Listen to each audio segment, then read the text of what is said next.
It's interesting because we have people who've been being a part of the work for over a year, and then there's people who don't know anything about it. So I don't want to scare the people to death that I don't know anything about it.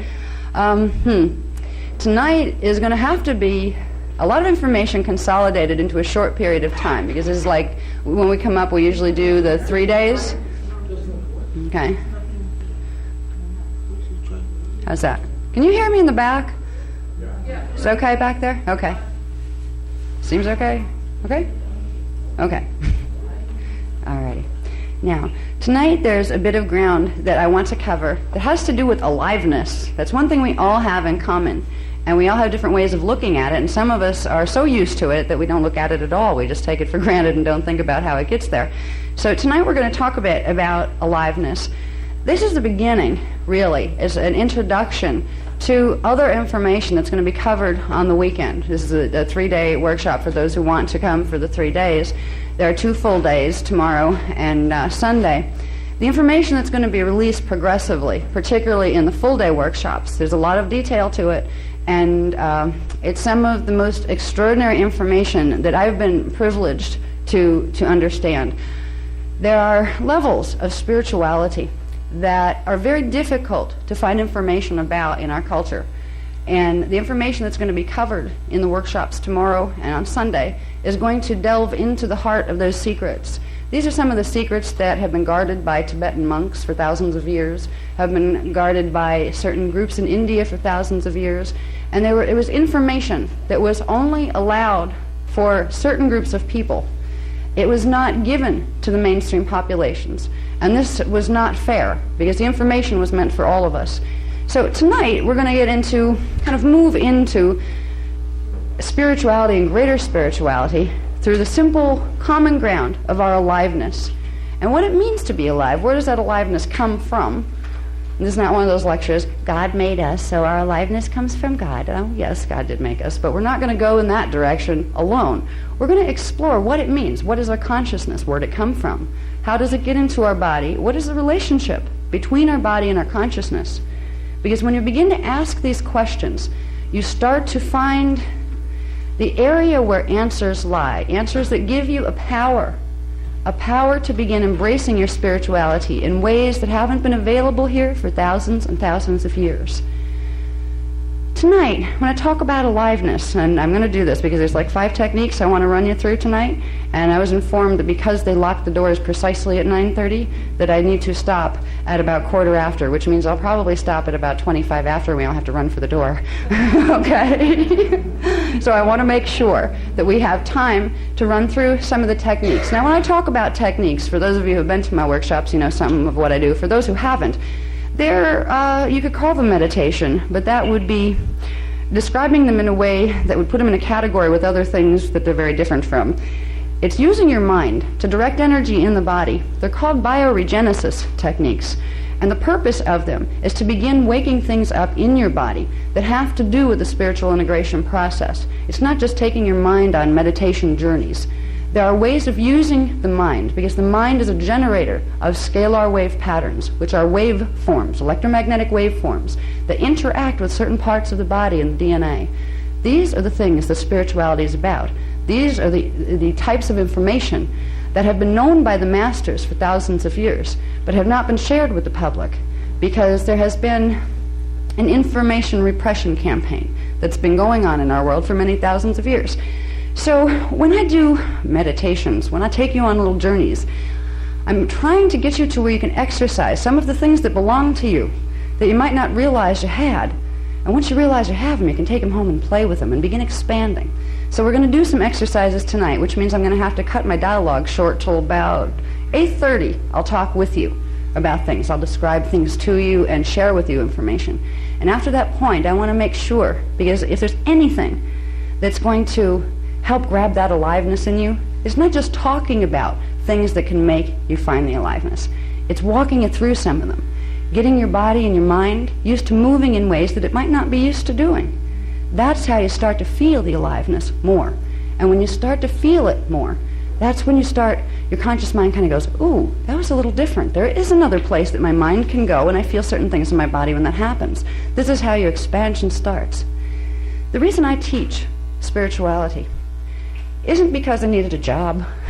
I was an artist before I got doing this. Spirituality holds the key to our freedom. All of the things in our world that make us unhappy, that make us stressed out, that we look at our world and want to cry because things are going so bad in certain areas and maybe even in our own lives. I teach spirituality because it's a way to genuine empowerment. And I teach spirituality in a way that's very deep and very personal, that has to do with your relationship directly to Source, not with your relationship to a priest or a rabbi, not with your relationship to having to follow rules set down in books that have been manipulated for 2,000 years. Okay? You take what's good in the books, and the stuff that's really holding you back, let it go. Just let it bounce off. We teach a type of spirituality that honors all religions. It honors the good parts of them, the parts that are honestly teaching you to make a connection with Source through you. It's your birthright. You were born as a human being, and human beings were born as an angelic race. This is something that was edited out of our religious teachings. We were told that we were sinners. Tell you something, God didn't put those words in those books. The inspiring words that teach us to aim higher and never forget God and embrace that presence and love God, God gave us those words. But there were other words put in with the text that have to do with human beings who wanted to control other human beings. This is why, when I'm talking about aliveness and waking up and beginning to be part of the club called Sleepers Anonymous. A sleeper is a person who walks around believing everything they're told through the media, through what their parents were told as children. They believe there's nothing else, and they just follow rules that somebody else set. And because of that, they're very easy to control, direct, and manipulate. That is a sleeper. And sleepers don't realize the danger they're in this society, where there's lots of people who would like to control and manipulate you and take your energy. The antidote to being a sleeper is being awake. And there are ways to become awake if we can get out of our own way. Part of the ways to become awake are realizing we have an aliveness that moves through us. It's been with us since the day we were born, and it'll be with us even after our bodies are dead. Maybe our bodies won't even die, because if we learn how to tap into our aliveness, you can change what the DNA does, which means you can change the fact that we're told human beings have to die. They don't. They didn't used to. They've been dying real fast since about 25,500 BC. But before that time, lifespans were much, much longer, and some people were able to leave this planet to other places, taking their bodies with them. That is the angelic human heritage. This is what, you can go to churches, synagogues for the next 200 years, and as long as they're using just the old books, you're not going to learn this. I look at it this way. If all the religions had it, you know how they each say, oh, well, we've got the truth? The ones who have the truth aren't here anymore. They ascended. They got out of here. The fact that those people who are so dedicated and have followed just the books and they're afraid to look any further beyond or within for the presence of spirit, if they had the whole truth and nothing but the truth, they probably wouldn't be on the planet anymore.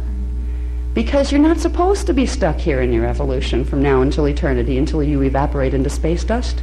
That's not what humans are created for. The type of spirituality I teach, and I'm trying to make a bridge here between the people who already know this, who've been listening to me for a while, and the people who are just encountering what I have to say. Because I've said a lot before this. So without that amount of information that some of the others have had, it may be very startling to hear some of the things that I say, and I'm trying to make the transition easy for you. The things that I say that might seem confusing, there are a lot of other things. We have tapes from all the other workshops and things, so if there's things you're interested in that don't make sense because you don't have the information, it is available to you. That way I can, you can get introduced to the things. You might get a little lost on some things, but the other people will also get what they came for, and I think it'll work. So when I talk about aliveness, one of the things I want to address first is consciousness. Now that's something we all have. We're obviously conscious. But what is consciousness, and where does it come from? If we buy into exclusively what the scientific experts tell us, they tell us that consciousness, well, that's simply a byproduct of interactions of electrical circuitry in the biological brain. And then, of course, once the biological brain stops functioning, you don't have consciousness anymore, which means you're gone. This is what science is teaching you. These are the experts. Now, of course, there's the other conflicting experts, the spiritual ones that tell you, God made consciousness, God made you. And then they give you a set of terms that in order to use your consciousness and have your consciousness, there are certain things you have to do, or you will not be loved, you will not go to heaven, you will not be able to experience your consciousness in a joyful way. So we have two paradigms in our society that we've been raised with. Religion was the foundation of societies up until maybe 200 years ago, when science started to become the new God. Neither of them have the whole truth. What I like to share with people is the fact that you were born with more truth stored in your cells than you can find in any book in any library here. If you learn to tap into that truth, you will not need the books and libraries anymore, because you have your own living library right within your DNA template. To get that information, to begin understanding where you came from, why you're here, what it means to be here, what you're a part of, you need to learn to open up the body and have it speak to you. Open up the mind and let the body speak. The consciousness is not a byproduct of any type of biological function. Biological function is a product of consciousness. It works the other way around. There are certain life force energies that exist in the universe, not just in humans, but the whole universe is fueled by energy. That energy is conscious energy. All energy is conscious energy. What that implies is not only are you conscious, but so is your little toe. So is your refrigerator in its own type of consciousness, because all of it is made out of frequencies of energy. When we bring that concept home and bring it into, okay, I'm a being, I have a body, I have a consciousness, now what? It didn't come with a set of instructions. There's no owner's manual to the human body these days. The owner's manual is in your cells. There is information there that can lead you and guide you. What I want to talk about tonight in our aliveness, in talking about aliveness and identifying more of what that means, are the creation currents, currents of energy that fuel this universe. They come from Source or God, or whichever you call. If you want to call your God Allah, if you want to call it Jehovah, it doesn't matter what you call that beingness, that one consciousness that we all came from. We all originally came from that one consciousness. But so did the basics of physics, how energy works in a manifest system. In the basics of physics, spirituality and science go hand in hand. There's no difference between the two. When you look at science, the way it's practiced out there, it is soulless. It has no understanding that the fact there is spirit, and spirit is eternal, and it lives on way beyond the manifestations of form. When you look at religion, it teaches you there's nothing scientific at all about spirituality. It's about putting your power on somebody else's words and making sure you pay whatever it is you have to pay to make whoever it is that's in control happy, so you can get through to wherever heaven is. Neither of those paradigms teach you about your aliveness or how to use it. Neither of those paradigms teach you to use your God-given gift. You were created, humans were created, as manifestations of the face of God. They were created as little pieces of God. God wanted to experience what it means to be manifest, and so created many forms, one of them human. If we begin to realize that there is not a huge separation, God's not out there someplace else in the universe flying around or sitting on a throne, and you're way down here in this lowly little world, you start to realize you have a living connection to God at all times. God isn't dead. God didn't write the Bible and then, take a hike to another universe. That presence will always be with us. If we did not have a Bible, or we didn't have a Quran, or we didn't have a Torah, any of the books were just teachings to get us to a place where we could start to recognize the fact that Spirit and God live within us. Those things, those spiritual things, God, Spirit, they live within us, but not as hypothetical, conceptual things that have no tangibility. We have a program, it's an audio program, it's called Tangible Structure of the Soul. Some of you have used it already.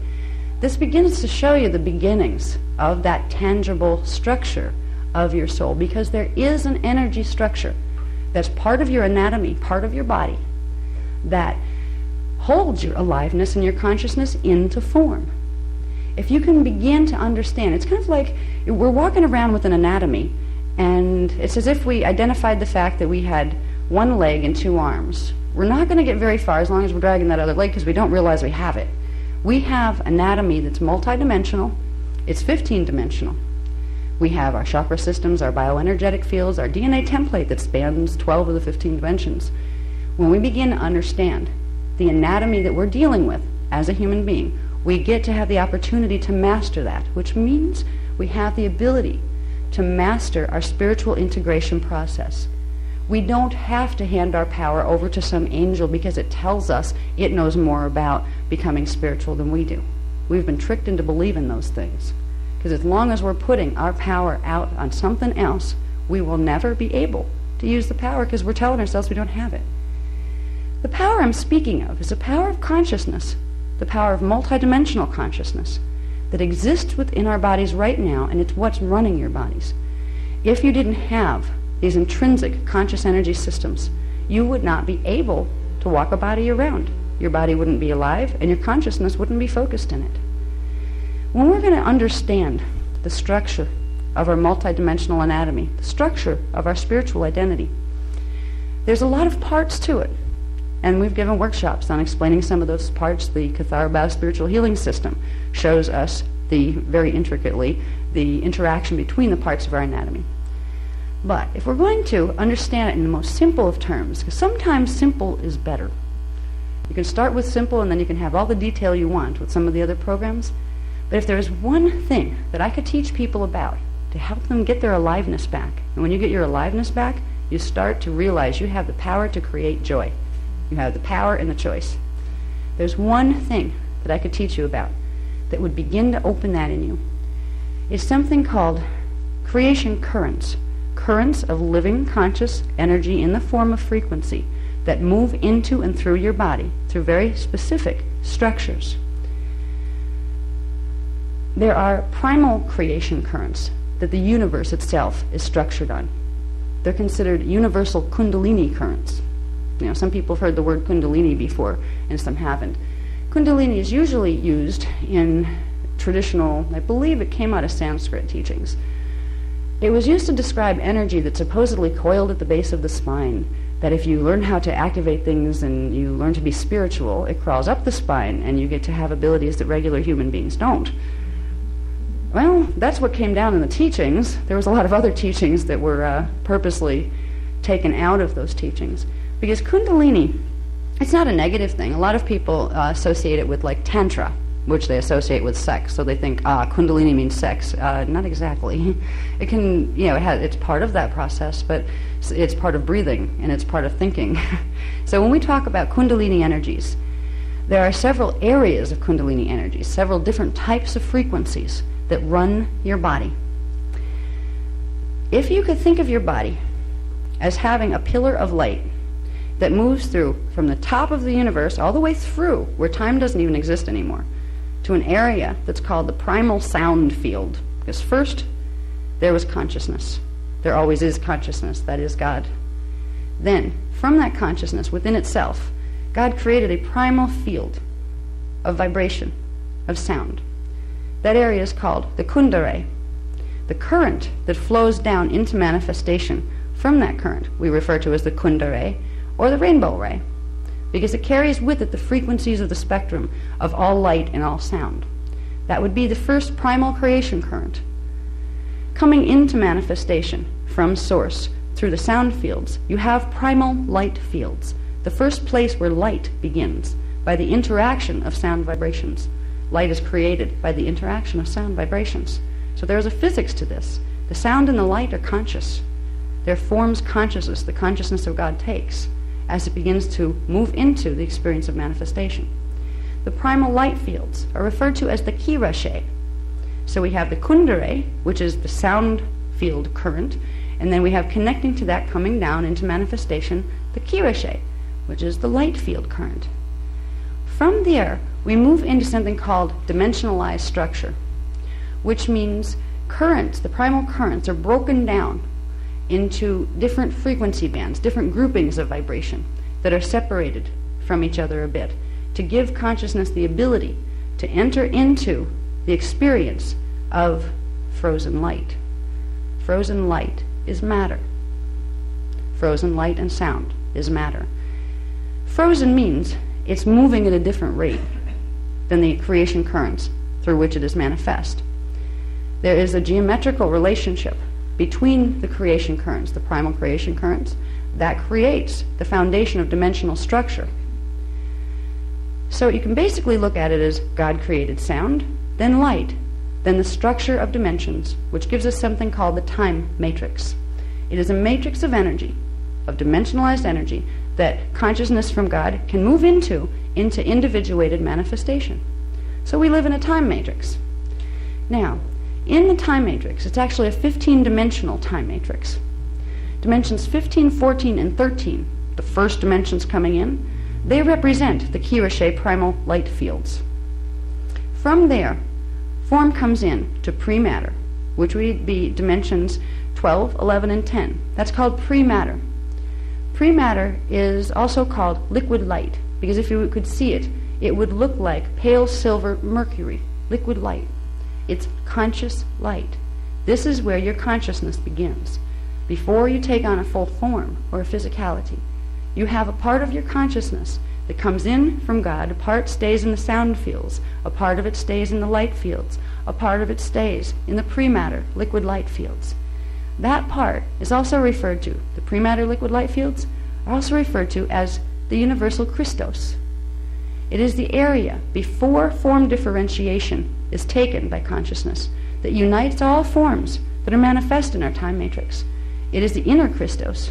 This is what Jesus came to teach us about.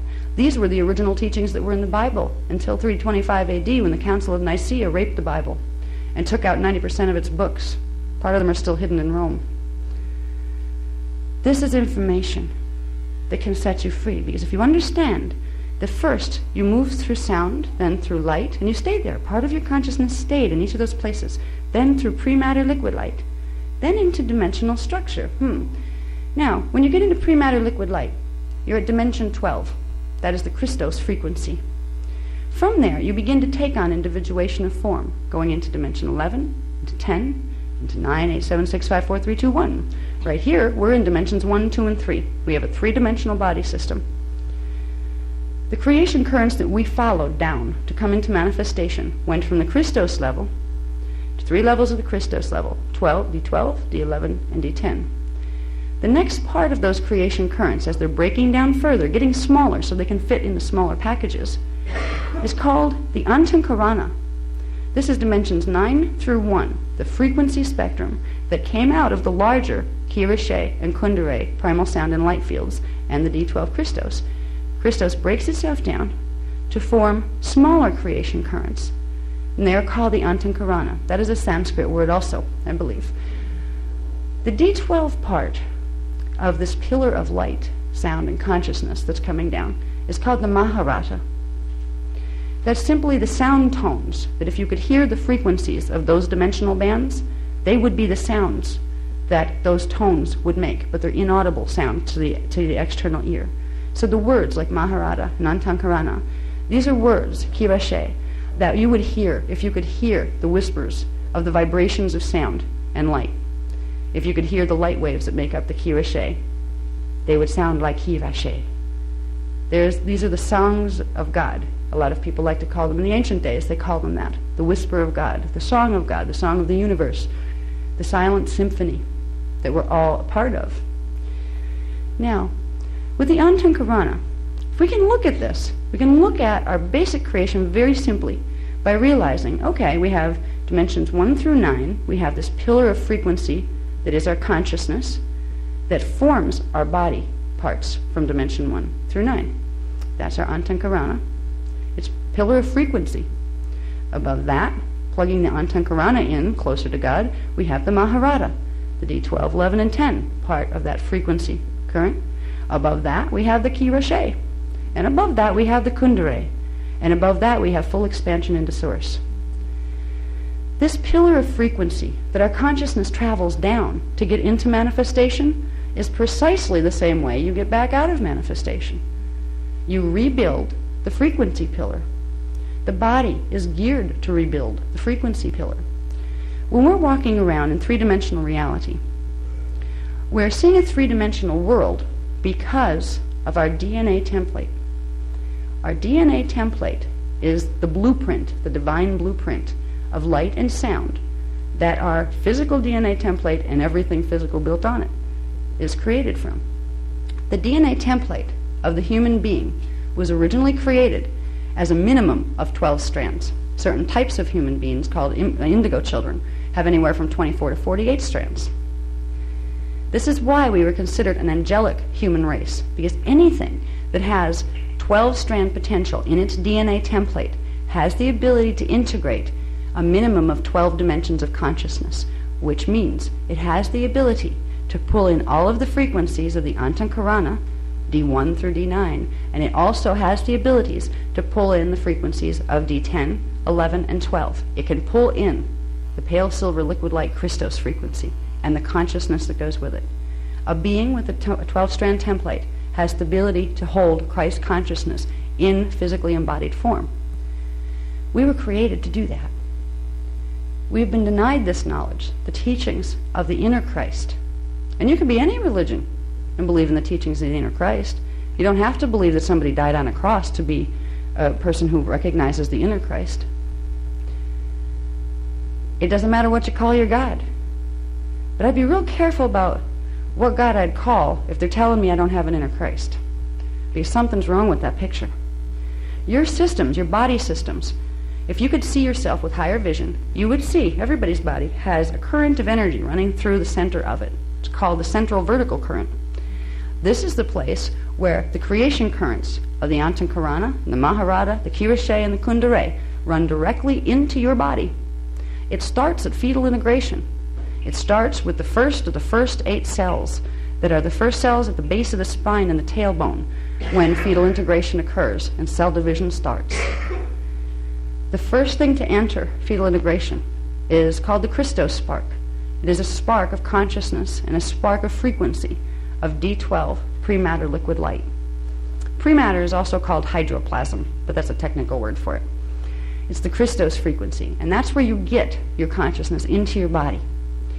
That's what gives you the potential to expand that body and the consciousness within it to the point where it has full recognition of 12 dimensions of consciousness.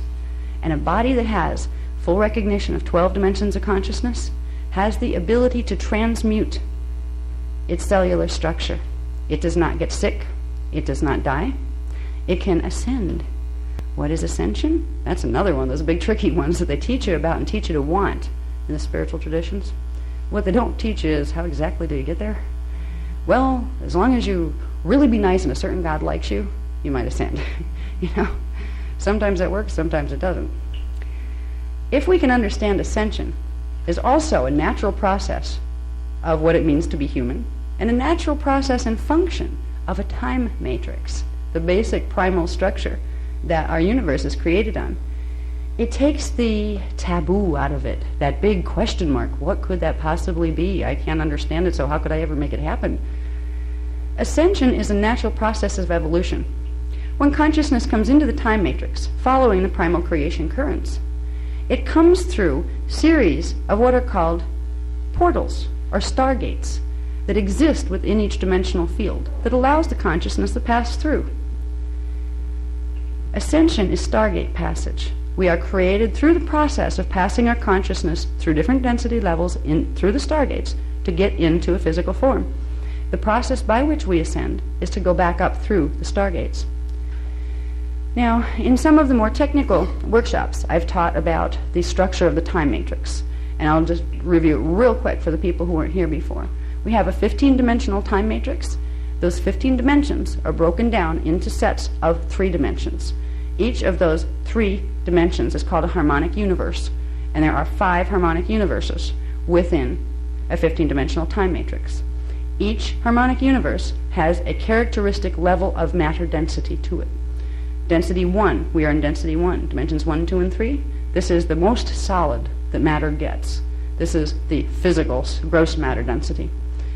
If you took a stargate between density 1 and density 2, you would go into semi-etheric matter, which means if you got your body through it, it would be about half as dense as it is right now. And it would have abilities that you can't do down here in a body that's as dense as this. You would have instant telepathic abilities. You would have the ability to Put yourself in 4 different places at once if you wanted, or 200 different places, by location. You would have the ability to realize that you're a thought form. Even down here in physicality, we are walking thought forms. We have more control over our bodies, over our lives, over our processes than we've ever been told by the books that have been around for the last several thousand years. Once upon a time, there were some really good books here.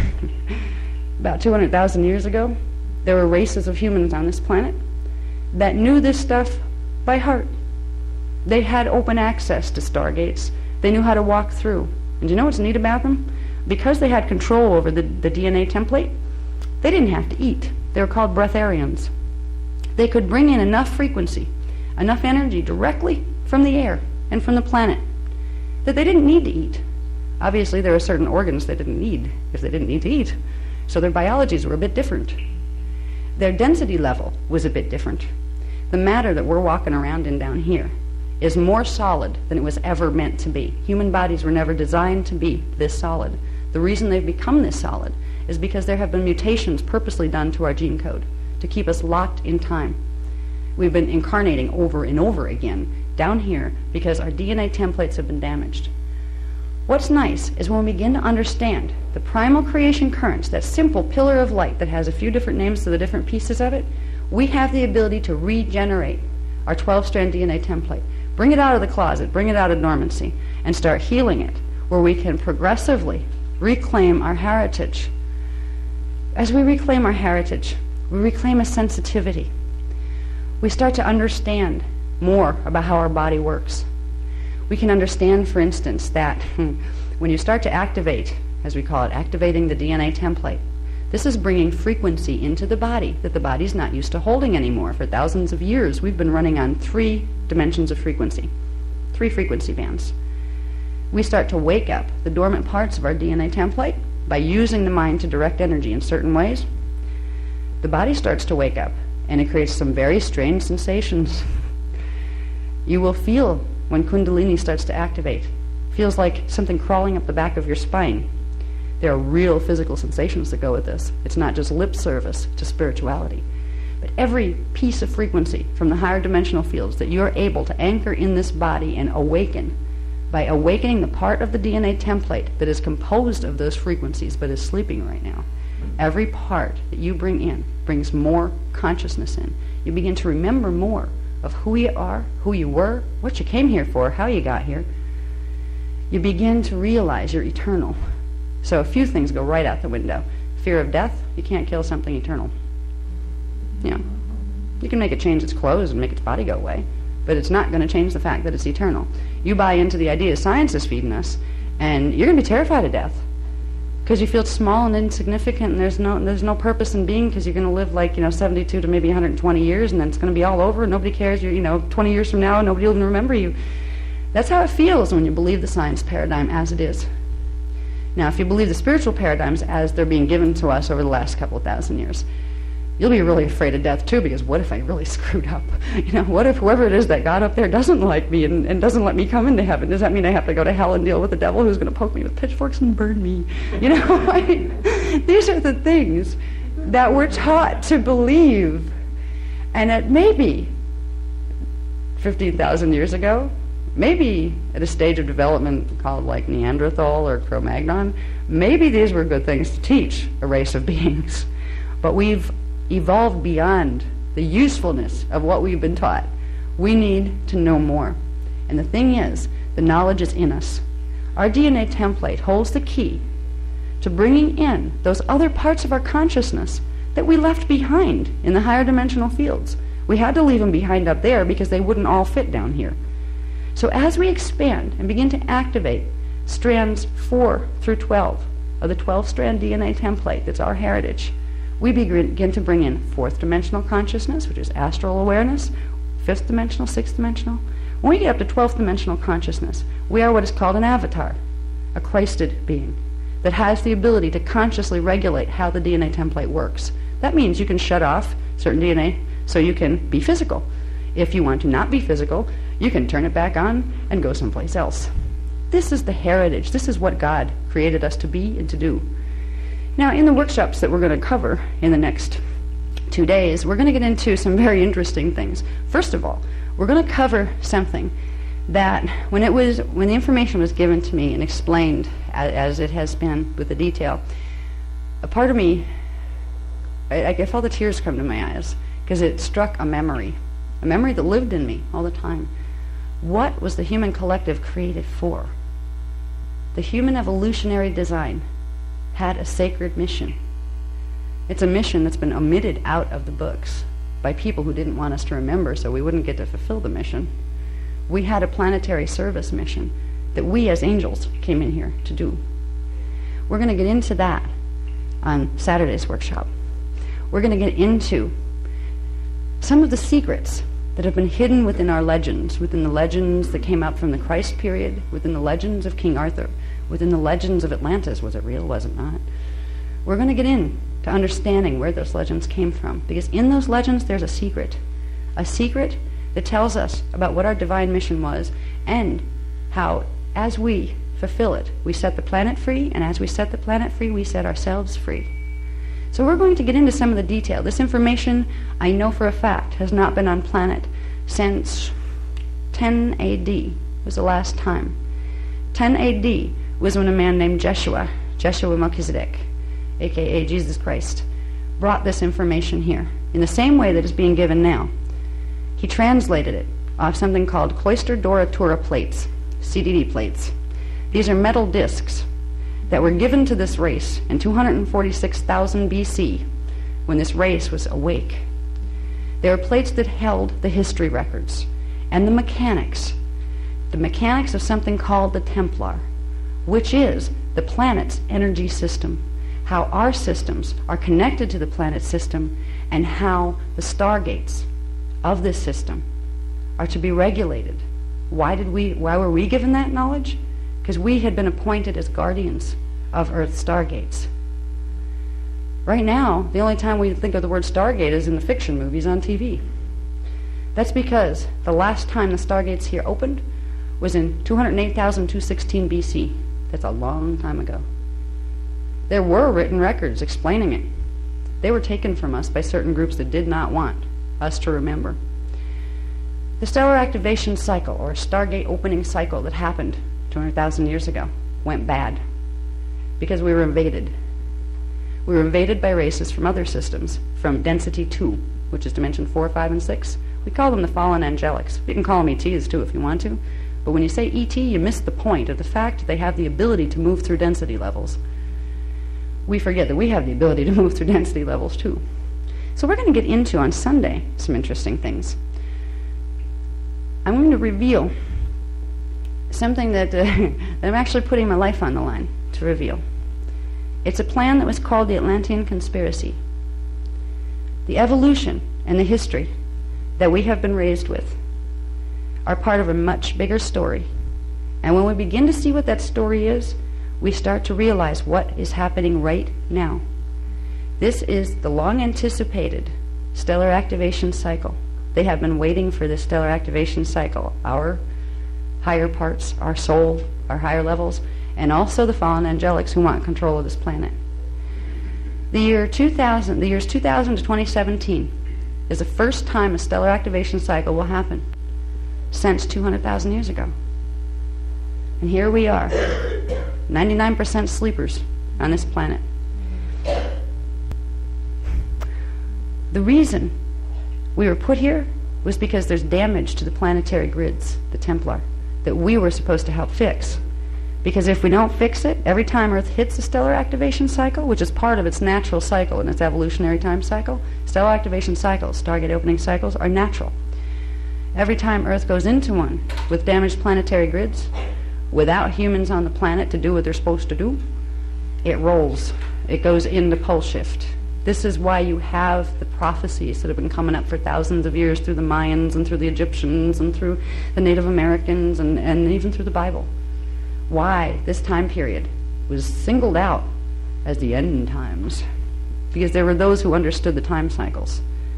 We can stop that from happening. The reason we haven't been told how to stop it from happening is because there are certain forces that want it to happen to clear the real estate.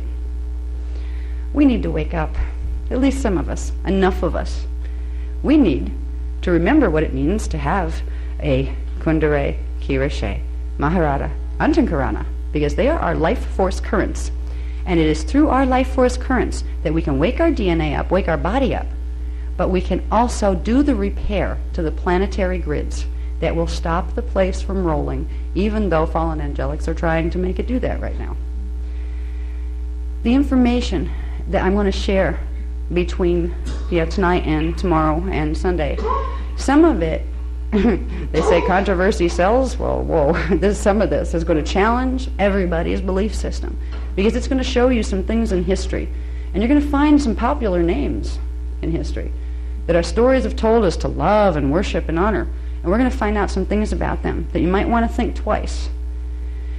Hopefully by the end of the workshops, you will be able to walk out of the room, possibly a little stunned, but more than stunned, empowered. You will be able to look at the little pieces of teachings and the conflicting ideas about what was our past, what happened in history, what does it mean now. These things will not be so confusing if you start to see what has happened here. But the big thing is, we've always focused, as Right Temple focuses on, I focus on, solutions. If there is a problem and there is no solution to it, ignorance is bliss. You're better off not knowing. If the place was going to roll and there wasn't a darn thing anybody could do, I would just be out here teaching, let's party, let's have a spiritual party day, let's really get our soul in line here in case, so, when we're going to meet our maker, it's like a good time to clean out the closets and, get ourselves together. That's not the message I have to teach, though. The message I've been asked and guided to teach is a message that we can make a difference here, but it's like now or never. The stellar activation cycle we're in the middle of started in the year 2000. It was consummated in the year 2000, which means the lower gates that go with dimension 1, 2, and 3 began to open. And gate 4, which is the beginning of fourth dimensional frequency coming into this planet. If the stellar activation cycle was going normally and there weren't problems, by the year 2012, something called the Halls of Amente stargates, which are a smaller stargate system interwoven with Earth's stargate system that go directly up to density 2 in Earth's counterpart planet called Terra, they would open and we'd be able to go through them. We're not going to make it to the opening in the Halls of Amente if certain grid work isn't done. And we're not going to be able to do the grid work if we don't remember who we are and we don't remember how to run our bodies. It's not that hard to learn to run your body. The biggest part is realizing you can. The biggest obstacle to that is the programming. We have been mind-washed. All right, we have had our memory taken away, and on Sunday, I will show you how that was done. I'll show you when it was done and by who it was done, and why, and how those forces aren't something that messed with us in the past that went. They're still here. Tonight, I want to focus on a little bit of getting into what tomorrow will be instead of Sunday. Tomorrow, we're going to deal with solutions. Okay? If there's a problem and there's a solution, I like to show you the solution first. Because then by the time you see what the problem is, oh, that's no problem, we know how to fix it. Right?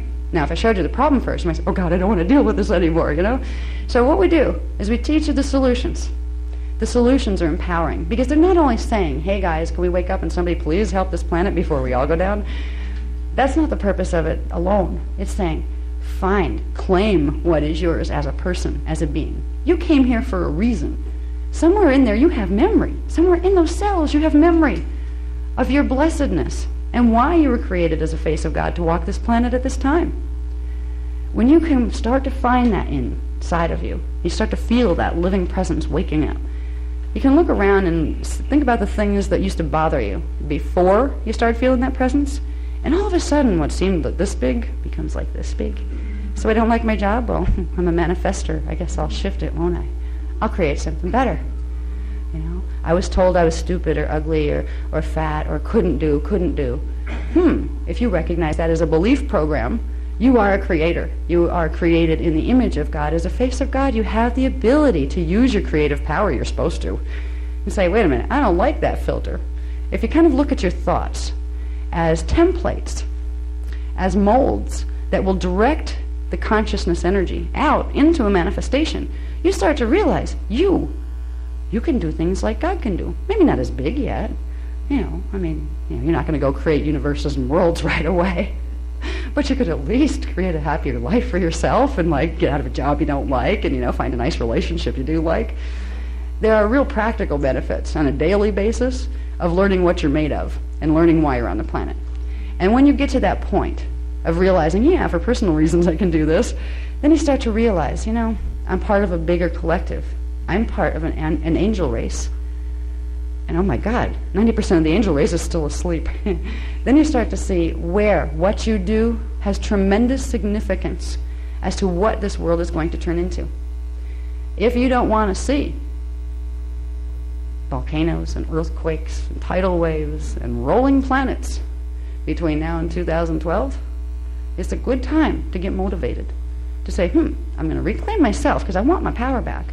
But I'm going to use that power to help because, if it all falls apart around me, my playground's gone, You can make a difference in what happens here on a huge level. All it takes are small handfuls of people who activate their Kundalini, Kirishe, Maharata, and Antakarana currents. A person who has those frequencies activated in the body, which are called Kundalini activations, have the ability to hold energy in the planetary grids in a way that can literally change the electromagnetic balances in the planet's electromagnetic fields, which means you can stop a planet, from rolling, if there's a critical mass of people that can do that. That's what we're trying to train people to do. Not just to help the world, but you're on this world. If this world's it's like spaceship Earth. If it's going to move through a battle zone, if it's going to go into trouble, there's nowhere to jump off. You can't jump over to Pluto and hang out there until the dust settles. Our DNA is keyed to the planetary grids. We're stuck here unless we free our DNA, which helps to free the planetary grids. But the stuff we're going to learn, there's a fun part to becoming responsible or response-able. There is a joy in learning the aliveness that lives within you. Because before you go worry about saving the planet, just work on your life. You can say, wow, I have this power. I can use this power. I can make changes in my life. There are things that we're going to go through tomorrow that show you bigger things, where you fit as a human being. What was this angelic human race created for? How was it created? What does that mean to you? You're a part of it. Even the bag ladies on the street are part of it. Only problem is they forgot. If you remember, you will never be a bag lady on the street again unless you choose to do so you can affect the other people walking by that are asleep. Sometimes masters appear in bag lady form specifically to reach the street people. So don't underestimate all bag ladies.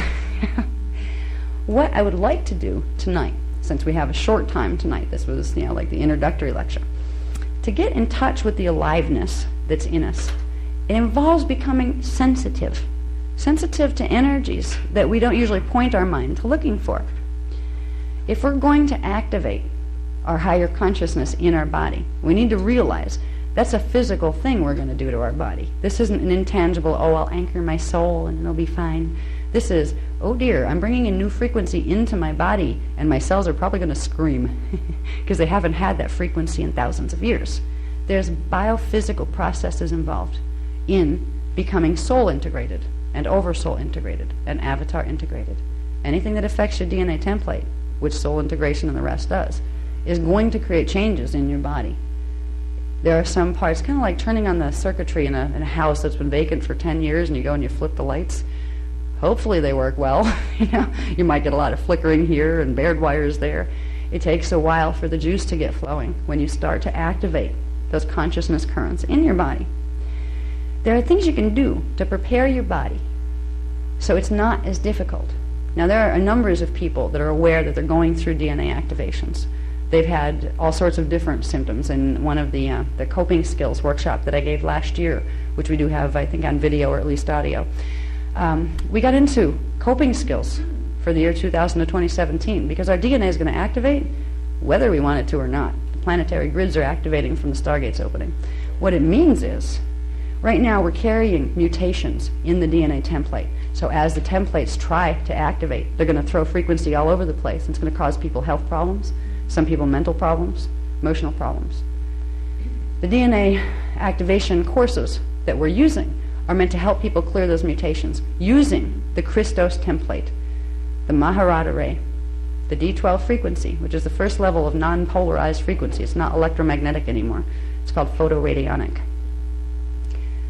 When we bring in that frequency into the body, it will reset, if we do it enough, it will reset the natural structure of the DNA template as it was originally created, because that is our pre-matter blueprint, our divine Christos blueprint. As we reset that in the body, our DNA will reorder itself. What science calls junk DNA will start to unjunk itself. It'll start to plug itself back in where it belonged. So we're going to learn these processes, and we're going to learn ways to make the body more comfortable while they're happening. Because some of the symptoms of DNA activation are, a lot of you may even be having them already. You just don't realize that that's what they are. All right, one of the symptoms is joint and bone pain. That seems to cycle. Who doesn't these days, right? It's like a deep pain that just comes in the bones. Sometimes you can feel it in the bones, sometimes it's just the joints. You have a lot of people wandering around thinking, God, am I arthritic? I'm only 20, you know what I mean? Many, many times, it isn't arthritis. You go to the doctor, are they going to look for DNA activation? Not. No, they're going to give you arthritis drugs that are going to make it worse. You know, they're going to make it worse if it's DNA activation, because arthritis drugs can't fix DNA activation. They'll only block the process more.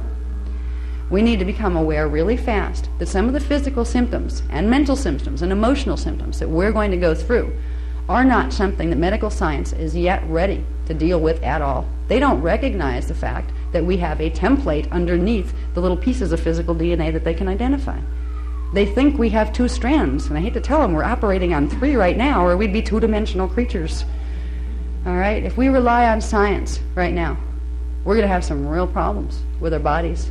The people out there we call the sleepers, they're going to go through some tough times. But some of those tough times will get to them to the point where they want to wake up, and they'll be guided to things, because they have a soul just like anybody else. Their souls will be guiding them to wake up. Now, if we understand a little bit about our body systems, and we can understand simply, without going through all the 15-dimensional anatomy that we've taught in some of the other things, just realize there is this current of light and sound frequency that's moving down from God all the way through the dimensional structure through us. And right now there's only a certain part of that current awake in the body, 3 dimensions worth of it. The DNA template has the ability to open its little windows to like little scalar wave patterns that once they come alive, they can run the higher frequencies. We can realize the simple process of DNA activation is the process of building those currents. What will happen is the main vertical current in the body will get bigger.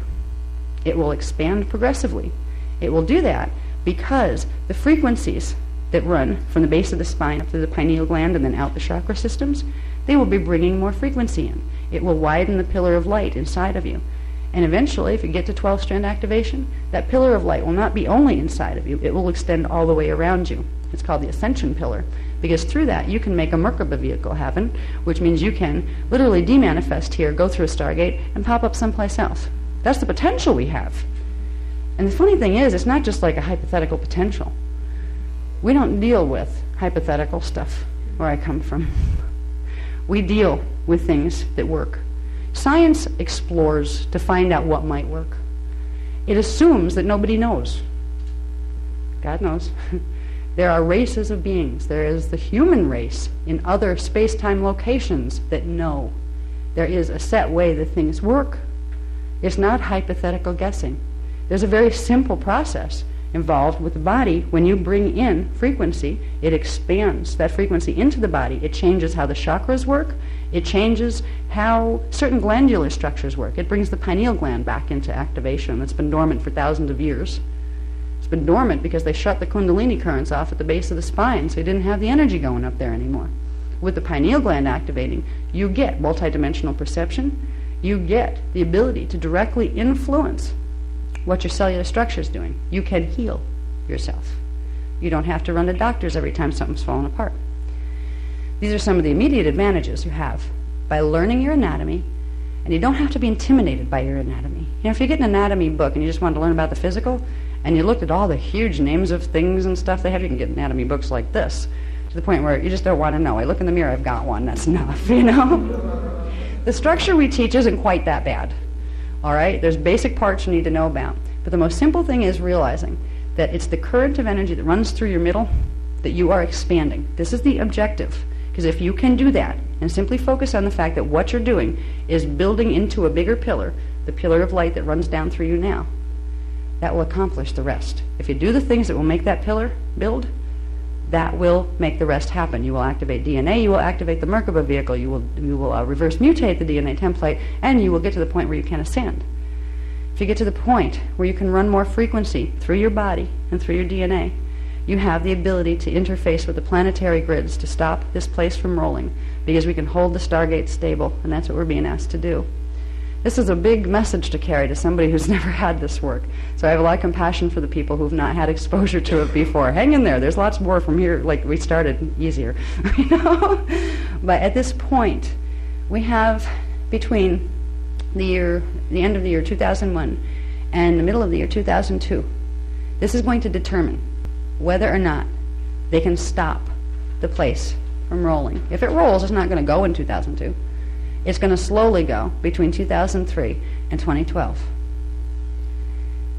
We can make a difference, but the difference has to be made fast before it's too late to counteract the electromagnetic imbalances that are being made to happen in the grids.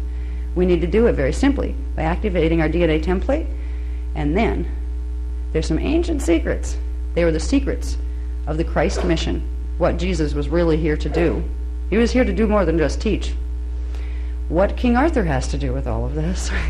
Was he even real? Yes, he was. He was born in 559 AD on a mission.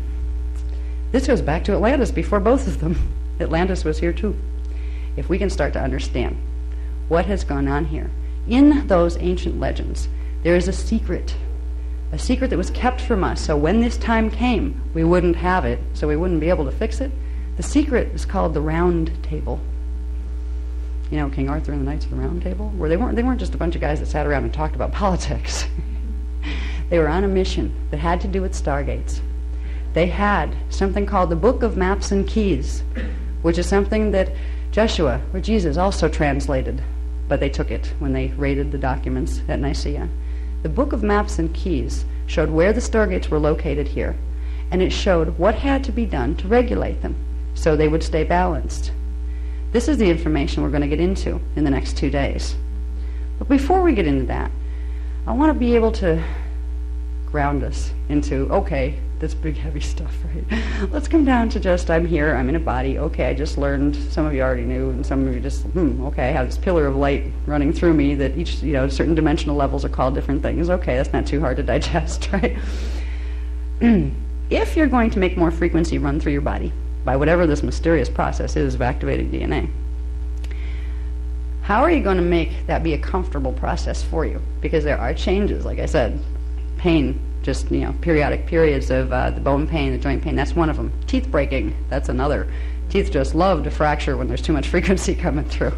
Okay, you can get periods of heat flashes where you're going to run off for estrogen treatment if you're a female, because you're going to think you're hitting that time even if you're 20 years too young.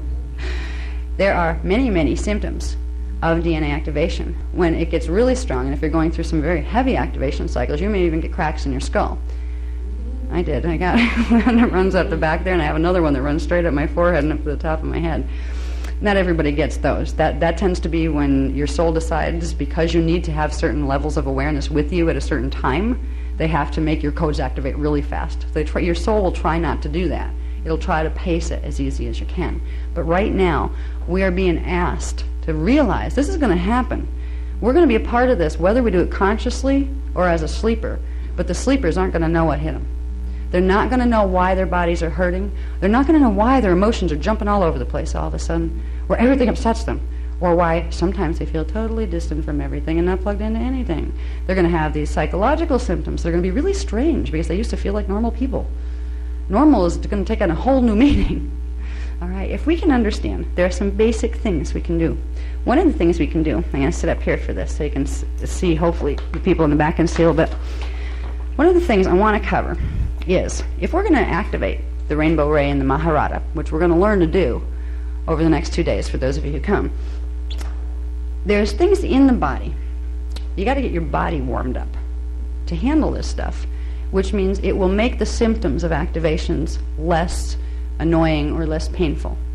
Major headaches are another part of the symptoms. Some people, when your pineal is starting to get stimulated, you'll get what feel like migraines, or you'll get severe eye pain, or you'll get periods of blurred vision, or you'll have periods where your ears seem like they shut off. And the one big one that drives everybody buggy is sometimes it feels like somebody just took your memory and ran away with it. Where did it go? I used to have a photographic memory. What happened to my memory? God, I can't even remember what I had for breakfast. You know? These are part of the process. It's like, don't go get the Alzheimer's test right now, okay? Let's check this out first, because at least we're not asking you to take drugs to fix it, right? The memory loss is part of the fact that your body is a vessel. It is a vehicle built on a certain amount of energy and frequency, and it has a certain capacity to hold X amount of frequency over a certain period of time. At any one moment point, it can only hold so much. Now, if you have a computer and you throw way too much information into it, it just crashes. It just can't process it anymore. Your body would do that if your soul and your higher consciousness allowed too much to be put through. So when it's time for you to make the transition from being a sleeper to being awake, there's a lot of data, old files, that are really just not that important anymore. You know, they're really just as far as you being able to grow and expand and learn what you need to learn and get functional on a higher level here. There are certain things that are just trivial pursuit, and your soul kind of makes that decision. And sometimes that can be frustrating because it's really helpful to be able to find your car keys. So the memory issues, they may happen to you sometimes. You don't need to get scared that your memory just flew away and it's never going to come back, and you know that's like a stage away from being a vegetable. You're not headed in that direction. But be aware that some of these symptoms are going to be part of the next 10 years on this planet. The people who don't know why they're here are going to run to doctors, and doctors are going to give them drugs because they don't know what else to do. Or they're going to say they're hypochondriacs, right? Yeah, tell me that. My vision is totally blurred and I can't see more than 2 feet in front of me, or telling me I'm making it up. You know? So if we can realize that there are simple things that we can do without even understanding a million different technical things about our anatomy. For anybody who wants that, we have the Cathara Biospiritual Healing System and the Tangible Structure of the Soul program. They're good introductions. But if you want just the simple stuff to start with, there are things you can do to get the body a little more used to running these frequencies that are going to be coming into your being. Now, the human body, part of the anatomy of the human body, has what are called axiotonal lines. Okay, axiotonal lines are main energy running lines that come off that main vertical current. You have the main vertical creation currents coming through your body. Now, right now, the creation currents are regulated by what are called craniosacral seals. These are frequency seals that, if you could see them, would look like little crystalline structures that allow some energy to come through but black out other parts of the energy. They're craniosacral because there is one set of them in the cranium, in the pineal gland, and another set at the tailbone, at the base of the spine. These regulate how much frequency can come through your main vertical current. As you go through DNA activations, whether you're doing it consciously or having it run over you, those craniosacral seals are progressively going to release. They're going to let more frequency come in to the main vertical current. And the main vertical current just doesn't hang there all on its own and you kind of like hang on it like a little paper body. There's a whole interwoven system of energy networks that are built off of that main vertical current. You have your chakra systems, which are little vortices of energy, and we have a whole system on chakras for those who don't know it's there, but that's part of the anatomy. You don't need to understand too much immediately about the chakras. When you start getting into meditations, you're going to, because you need to know where to put the energy. If you want to activate strand 10, you need to activate chakra 10. You need to run energy to that. Where might that be? So it's helpful to know the positions of the chakras. But one of the other things that manifests through the energy systems are the axiotonal lines. These are main energy feed lines. They're smaller than the main vertical current, but they bring different dimensions of frequency into different areas of the body and the auric field around the body. You can see them with higher sight. If you go up to 6-strand activation and turn on your inner vision at D6 level, you'll be able to see the structure of them. You can see a little bit at D4, but not too much. See, when you turn on the DNA, you also get interdimensional perception progressively opening up. You become psychic, because psychic is a normal state of being for a human being. Now, axiotonal lines are important only in realizing that you have them running through your body They're important for a lot of other reasons, but for basic stuff, you want to make yourself more comfortable while you're activating. If you realize you have these energy lines running through your body, and that when the body's not used to processing energy, and all of a sudden the DNA kicks up a whole new burst of new frequency, and it can get jammed up in the cells, and it can get jammed up in the networks, and that's where you get pain, and that's where it hurts. If you do simple things like massage, simply massaging vertical in the legs, in the arms, the excitonal lines run vertically in the body. They get blocked up. They block up everything built on top of them. They will create chakra blockages. They will create blockages in the smaller networks of energy called the meridian lines. The meridian lines are what acupuncturists use. All right, but below the meridian lines are the deeper excitonal lines. And below that, there's a core template that's connected to the DNA and the main vertical current. So if we can begin to realize that you can use certain techniques, like, I want to make sure I cover all the ones that I said I was going to on the internet. To wake up the body, I would say use first moving the muck, we call it. This is where you clear the excitonal lines. Moving muck is not that hard. Now, we have the Cathara Biospiritual Healing System that shows you how to move it from the deepest levels of the template. But if you're laying, you're home watching TV, and all of a sudden you're just getting sore. You just feel things are sore. What your body is trying to say to you is, please rub me. Please move the energy in these areas. Soreness, pain, comes from blocked energy. It comes from blockages in the excitonal lines that become very, very common when your DNA is activating.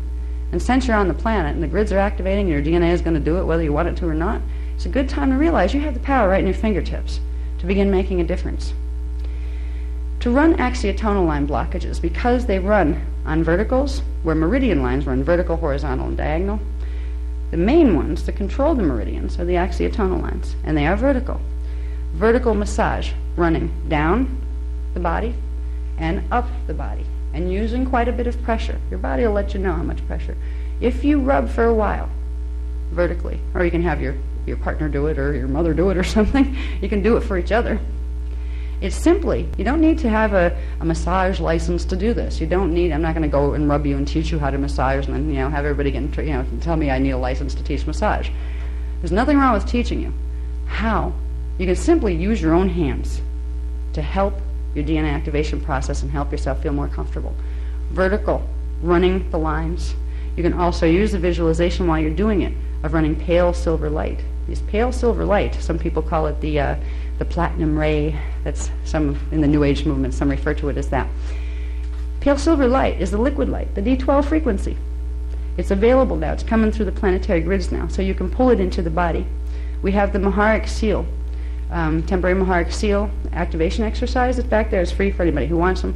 If you run this, you're beginning to bring the D12 frequency into the body. You can run this while you're massaging your legs, your arms, just your body. You can massage your head. Do it in vertical stripes going up your head. Sit there and play with your body for a while. Just sit someplace. Take some time and say, okay, I have these lines, I have these lines in my body, okay. I don't feel them. I don't know where they are, but maybe I can find them. Try to find them.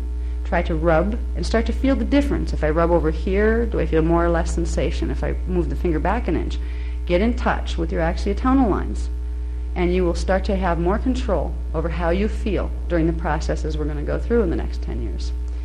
There's another part that's very useful.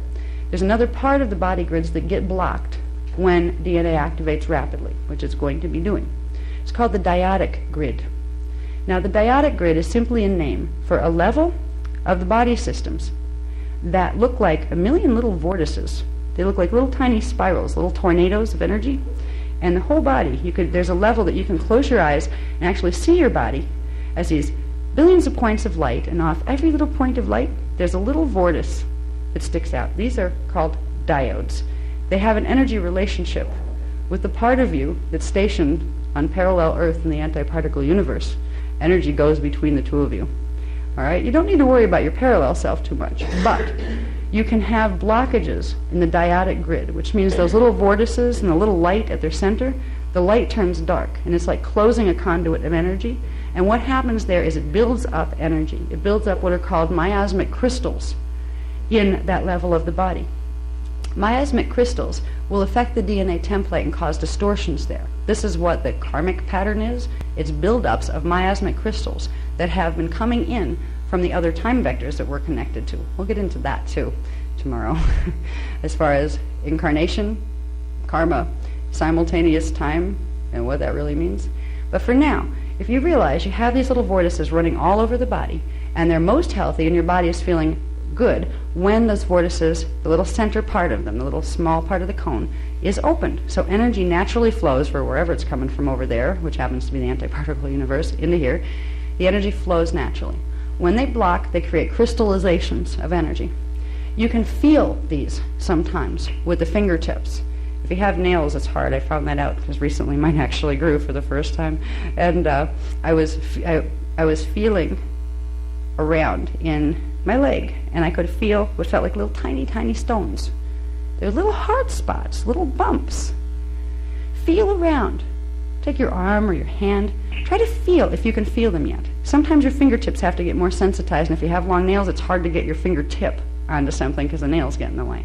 But try to find, explore your body for the feeling of little tiny round things. The kind of little tiny things, they feel like little shards of crystal that are in there. These are part of the miasmic imprint that you can actually feel. These are the parts that block the dyadic grid. When you massage those, if you can find them, and the more you play with this, the more your fingers will become sensitized to finding them very quickly in yourself and in other people. When you find them, you can do single point massage on them with quite a bit of pressure. And you can run energy. If you're working with the Kathara Biospiritual Healing System, you'll know how to turn on your energy currents in your palms and in your fingers. So you'll be able to directly really throw energy into them to break them out. If you're having pain in a certain area of the body, guaranteed you will have a bunch of the dyadic vortices blocked with little miasmic crystals. You can use pinpoint massage in those areas. And even if you can't feel them yet, start with just using pinpoint massage, pushing take whatever finger feels better, wherever you get the strongest pressure, and do circular. First do it clockwise and counterclockwise, or vice versa, just so you get it circulating in both areas, both directions. You will start to break up those frequency patterns, which will release that energy. It will let the natural flow of energy come back through the little dyadic vortices all over the body. Sometimes it takes some time to work them out. If you have a lot of pain in one area, you have a lot of congestion of miasmic buildup there. If you're aware that pain comes from blocked something, you can find out at least what that something is, and you can unblock it. You can have a lot of control over pain in your body. You can also have a lot of control of how much energy you're going to let move into your body. So, I don't know, try it for a second. Take an arm, for example. An arm. Most people aren't even in touch with their arms. They're just kind of there. When's the last time you felt your arm, Try to press hard in one little area, not to hurt yourself, but just start to circle. Try to sense if you can feel any little things that feel like little tiny, tiny pebbles or little shards of anything small. You may not feel it right away, but if you play with it long enough, you'll start to find them. You can start by finding them by pressing on your arm in several places and finding which one hurts. Because you'll start to find the pain and blocked dyadic vortices go together. You do have it. Like we do have these levels of our anatomy, and it's just that we've been taught to not look there. We've not been taught anything about them, so you don't know that they're there. You get pain, and we get used to numbing our nervous system, literally shutting parts of it down so we don't feel how bad things really feel. And when you start to let energy run, you start to really feel what you've been blocking. Use the tools of running the vertical massages, just simple, nice firm vertical massages for axiotonal lines, little circular pinpoint massages for the dyadic vortices. These are things that will become survival skills for you as we move into the time period of 2001 into 2017. If the place goes into pole shift, and this is something we never talked about. Anybody that knows our work, we didn't start out as one of those doom and gloom people, oh, it's going to be a pole shift. No, we didn't start out with that at all. There's a lot of those out there. And we said, it doesn't have to be that way, but here's what needs to be done. We always had a very positive message. But to get to the point where I have been asked to bring the message to you, we even talk about pole shift. I know it's serious. I know that the conditions for the Guardian Alliance, which are the ones that I work with, which people who don't know the work, you're probably better off reading who they are. And it'll take me two hours to explain to you who they are.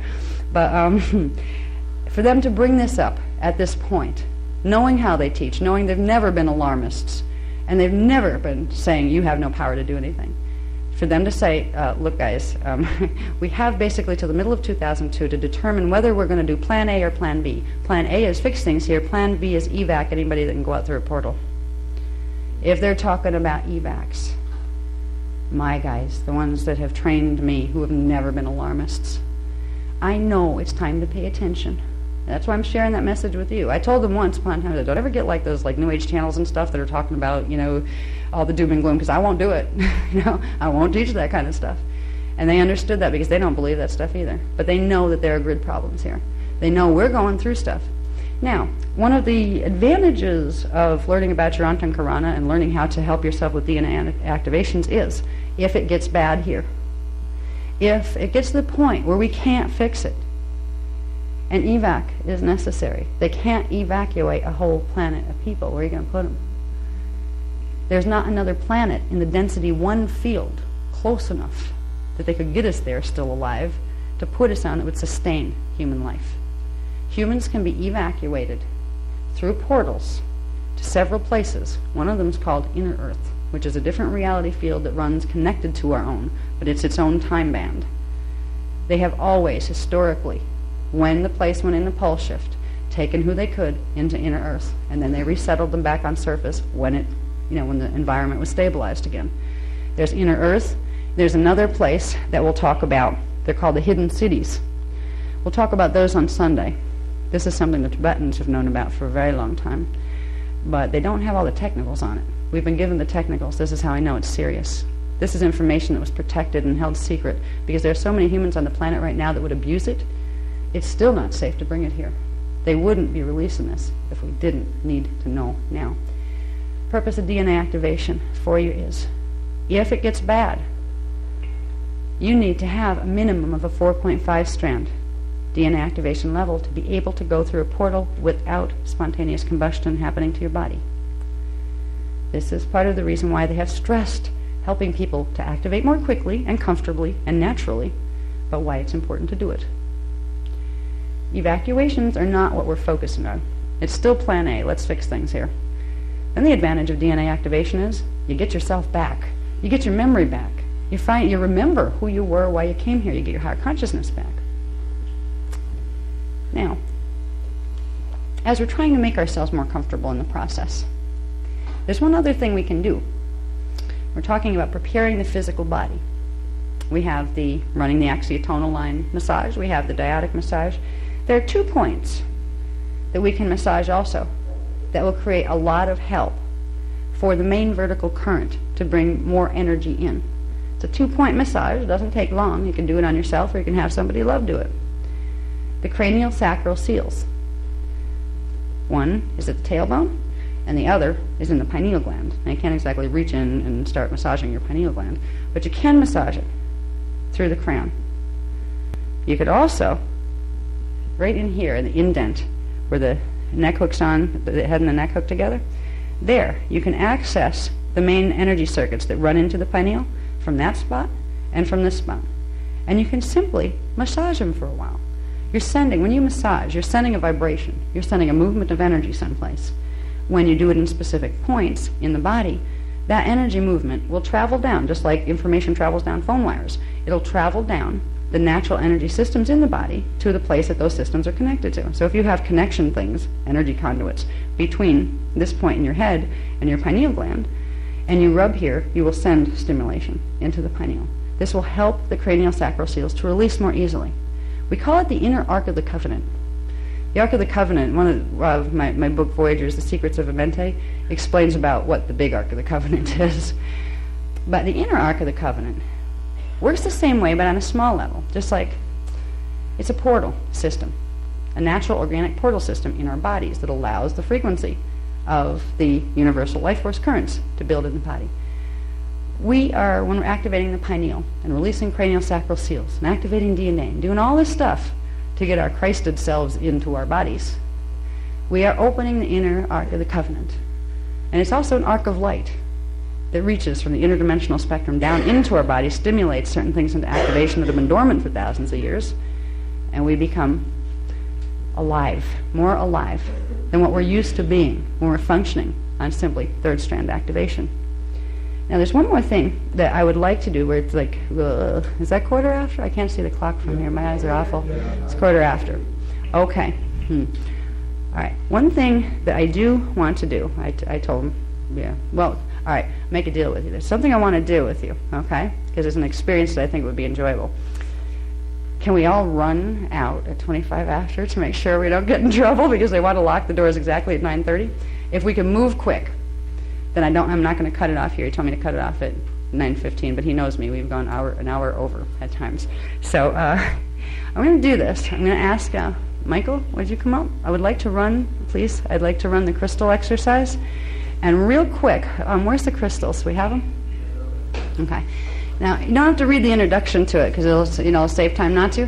We're going to do an exercise that has to do with, and you can take this and play with it at home. I'm going to give you all a crystal, and you can keep it. They're not real expensive ones or big ones, but they're enough for the job. Crystals have the same type of template, light sound template, as the human DNA template. They are composed of the same frequencies of consciousness. So there's a natural co-resonance of vibration with quartz crystal and the human DNA.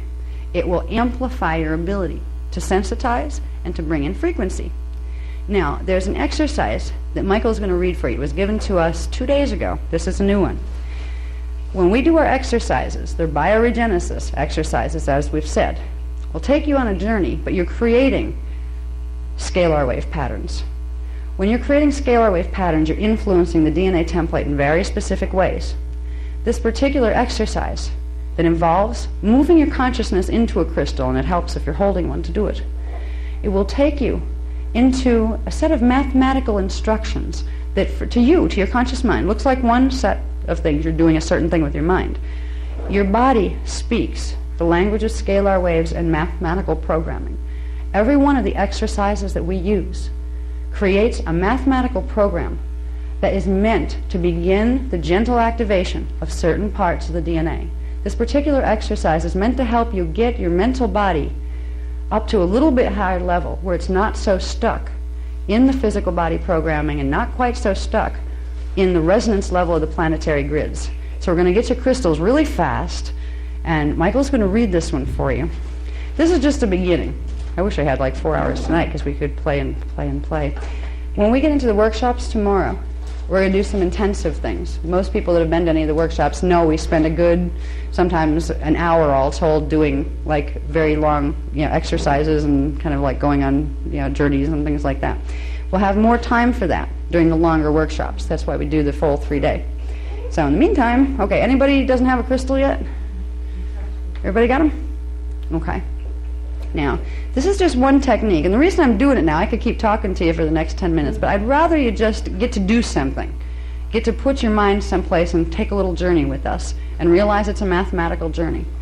Not to your conscious mind, it's more like images and watching things happen with your conscious mind, like a movie, but with your DNA template, you're sending it a mathematical program that's saying, open, open now, take me higher, and this is what it's for. I don't think you need to read the first. Yeah, that's good. You don't have to read the first. Thank you, Liz. By the way, this wonderful person I'm so proud to introduce. This is Mr. Michael Dean, Reverend Michael Dean. He's from England. He just moved over here recently, and we were just married in October. And I'd just like to introduce my husband. I think he's the most wonderful person I've ever met. Thank you. Okay, can we turn the lights down? Okay, yeah, we don't have as much time to do this as we'd really like to do. But when we go home, to Kinko's tonight, I promise you that we will copy the procedure for everyone, so that when you can work with it at home and take the time you need to. The key thing for this technique is to really get in touch with the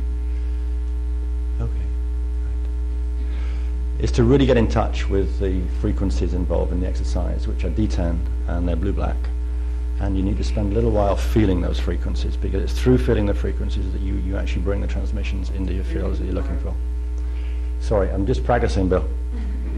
So, having said all that, we'll go. Would you like to bring the crystals up to your foreheads at the third eye position? In the little time that you have available, try and make a connection with the crystal. Try and feel it. Now imagine I'm saying this in the dark and I can't read a word.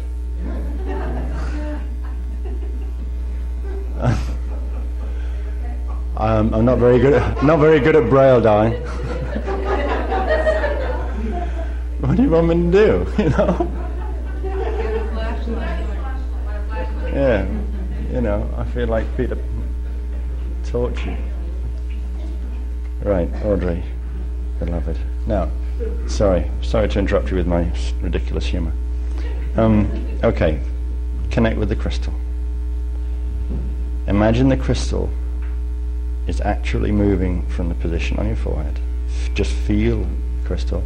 Move to the inside, the position at the center of your head where the pineal is.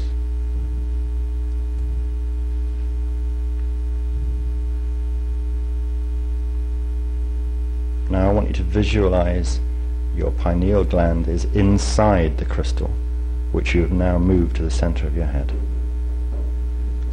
Think of the pineal as a tiny, multifaceted crystal ball.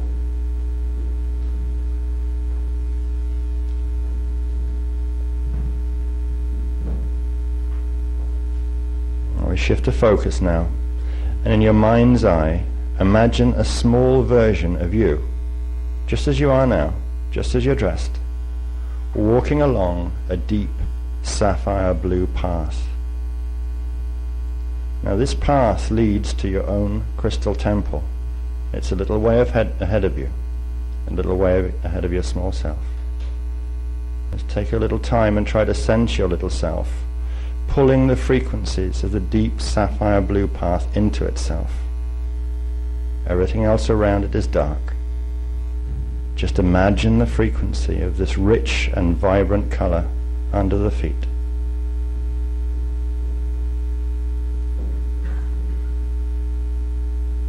Now what this small version of yourself is going to do, it's going to reach the pineal, the tiny multifaceted crystal inside the crystal temple. Keep walking along the path. Do your best to feel the blue sapphire energies. You can notice the crystal temple just a little way ahead of you along the path if you wish, but concentrate on drawing the frequency from the sapphire light and watch as the little self approaches the temple entrance. Watch as it enters the temple, and watch as it finds the tiny multifaceted crystal ball inside.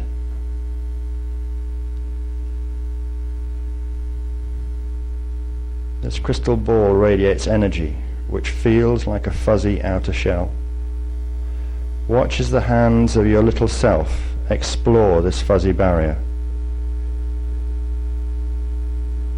And as it does this, transfer the sensation of the energy from your little self into your own physical feeling.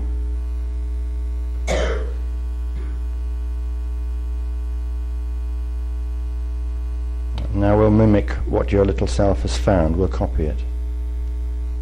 You can bring your crystals away from your foreheads now. Bring the backs of your hands up towards your shoulders, palms facing me.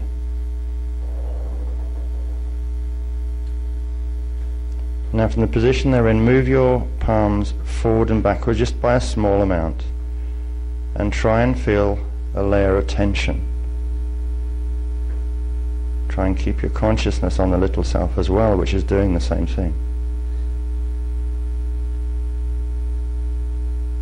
As you practice this at home on your own, you will find as you pull more consciousness into your body by working with this technique, progressively you'll feel the barriers further away from you, which will be indicative of the level of consciousness that the exercise is producing in you.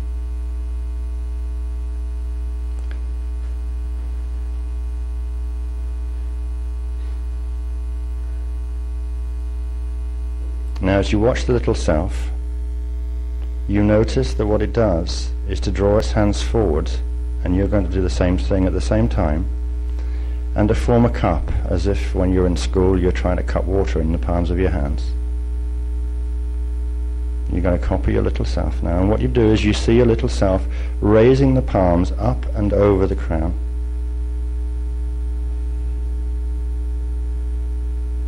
Just wait. And you hear the little self say, "I command now my book of knowledge." When this is said with certainty and knowing, a glowing crimson ball just seems to pop up in the center of the small self's hands. You see this crimson ball pop up in the small self's hands now, and you see it begin to spin. It spins faster and faster, until suddenly the crystal ball turns into silver liquid light, held in the cup of the little self's hands. The small self now continues to raise its cupped palms slowly and gently. It pours the liquid light onto its own crown chakra. You may copy this movement now. Imagine that you too are pouring the silver liquid light into your crown chakra. When the little self has transferred all of the silver liquid into the crown chakra, remove your physical hands also from your head. And as you do this, notice that the little self feels a flutter of energy as waves of silver light pass through its whole body.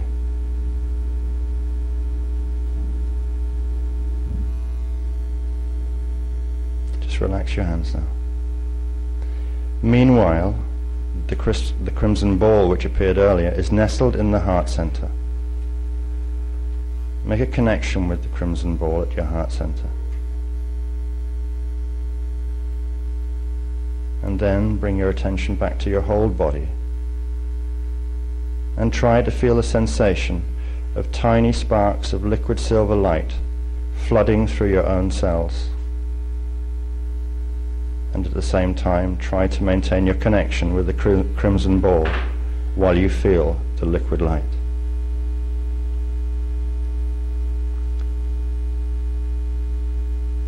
This crimson ball has the capacity to release locks on knowledge in an earthly capacity. Now, inhale, and on the exhale, breathe silver energy into the ball, making it expand.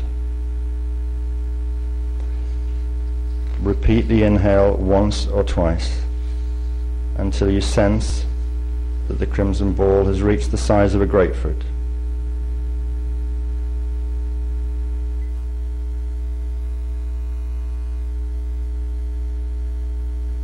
Return your attention to the little self and notice that it now opens and extends its right palm. It is receiving a frequency key. The frequency key looks like an ancient golden key. Please copy what the little self has just done. Open your right palm and hold it forwards. Try to feel the fuzzy presence an inch or so above your palm, where the symbol key is now manifesting in the astral. Notice that the little self has now put its palms together. It's transferring a mirror image of the symbol key into the left palm. When you do this at home, from time to time the color of the key will change, though the key itself will remain the same. The small self now opens the hands and puts the palms onto the force field surrounding the crystal which holds the pineal inside. It transfers the symbols into the force field. Now, bring the back of your physical hands back up to your shoulders in the position you used a few minutes ago. Feel the force field of the crystal. Inhale, and on the exhale, transfer the symbols into the field. Doing this will temporarily release resistance in the field and allow what is present to move through you. The small body now removes its hands from the force field around the crystal and simply walks through it into the multifaceted pineal crystal at the center of the crystal temple. Try to sense or feel the swoosh as the little self enters, and you follow. discovering that the force field is easy to pass through. As you move inside the temple, you notice that it has grown huge. In the center, you notice a tiny gold and silver box. It sits in a small pool of light, surrounded by deep blue sapphire light. This box holds the jewel you are seeking. The little self knows the route to this box, and you follow any path that the little self takes. Everything around you is delightful, and everywhere is surrounded by deep blue sapphire light. You move forward, drawn by the knowing of the small self, both of you together as if pulled by a magnetic beam. The tiny silver gold box, surrounded by deep blue sapphire light, grows closer and closer. The deep sapphire blue all around it is lush, rich, and alive. You reach the small silver gold box and pick it up. It feels warm and soft to your touch. You open the box. Rays of multicolored light radiate out, and you see the rays radiating from a small, perfectly formed crystal. The rays are the knowledge of self, flowing up to you from the core template. The small self picks up the crystal and puts it into its mouth. Copy this yourself. Feel the sensation of the tiny crystal on your tongue. Your small self swallows the crystal with no resistance at all, and the crystal moves down to the solar plexus chakra, seat of the 3D mind. Feel yourself swallow the crystal too, and feel it move down to your own solar plexus.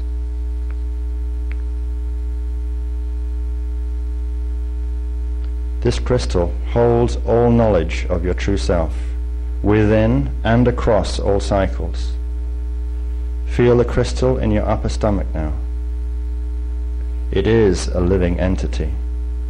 It will stay with you until its information, knowledge, and consciousness is absorbed by your body.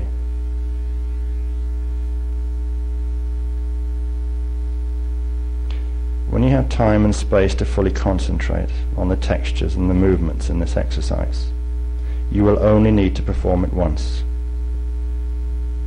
However, you have several keys available to you. Each one takes 6 months to absorb, working with a 3 to 6 day cycle. We urge you not to use it more frequently.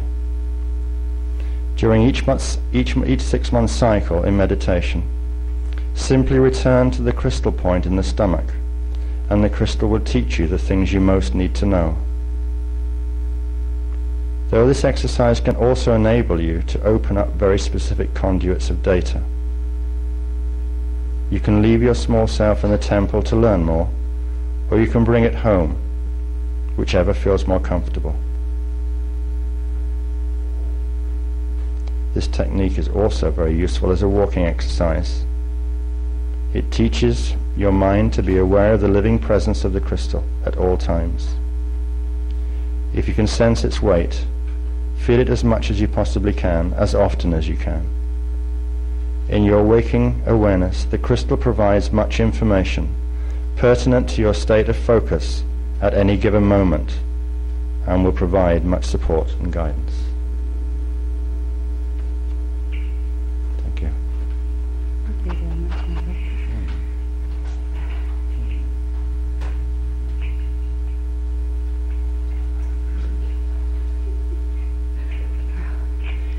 Okay. Well, they didn't kick us out yet. All right, we do have to leave, but the man is being nice at the counter. When we have the longer workshops, there's more time to do things and to explain why they're done and what they can do for you. We start our workshops tomorrow at 10:30 for anybody who's interested, and we are going to explore some of the things I talked about. We're going to explore Atlantis and Lemuria and what the real divine blueprint was for this race. So if you're interested in coming, Between 10 and 10:30 we'll be doing registrations, and yeah, hope you come, and I hope is quite unique. Some of the information has not been on Planet for a very long time. So I'm going to give everybody a chance to sit down before I go into it here. I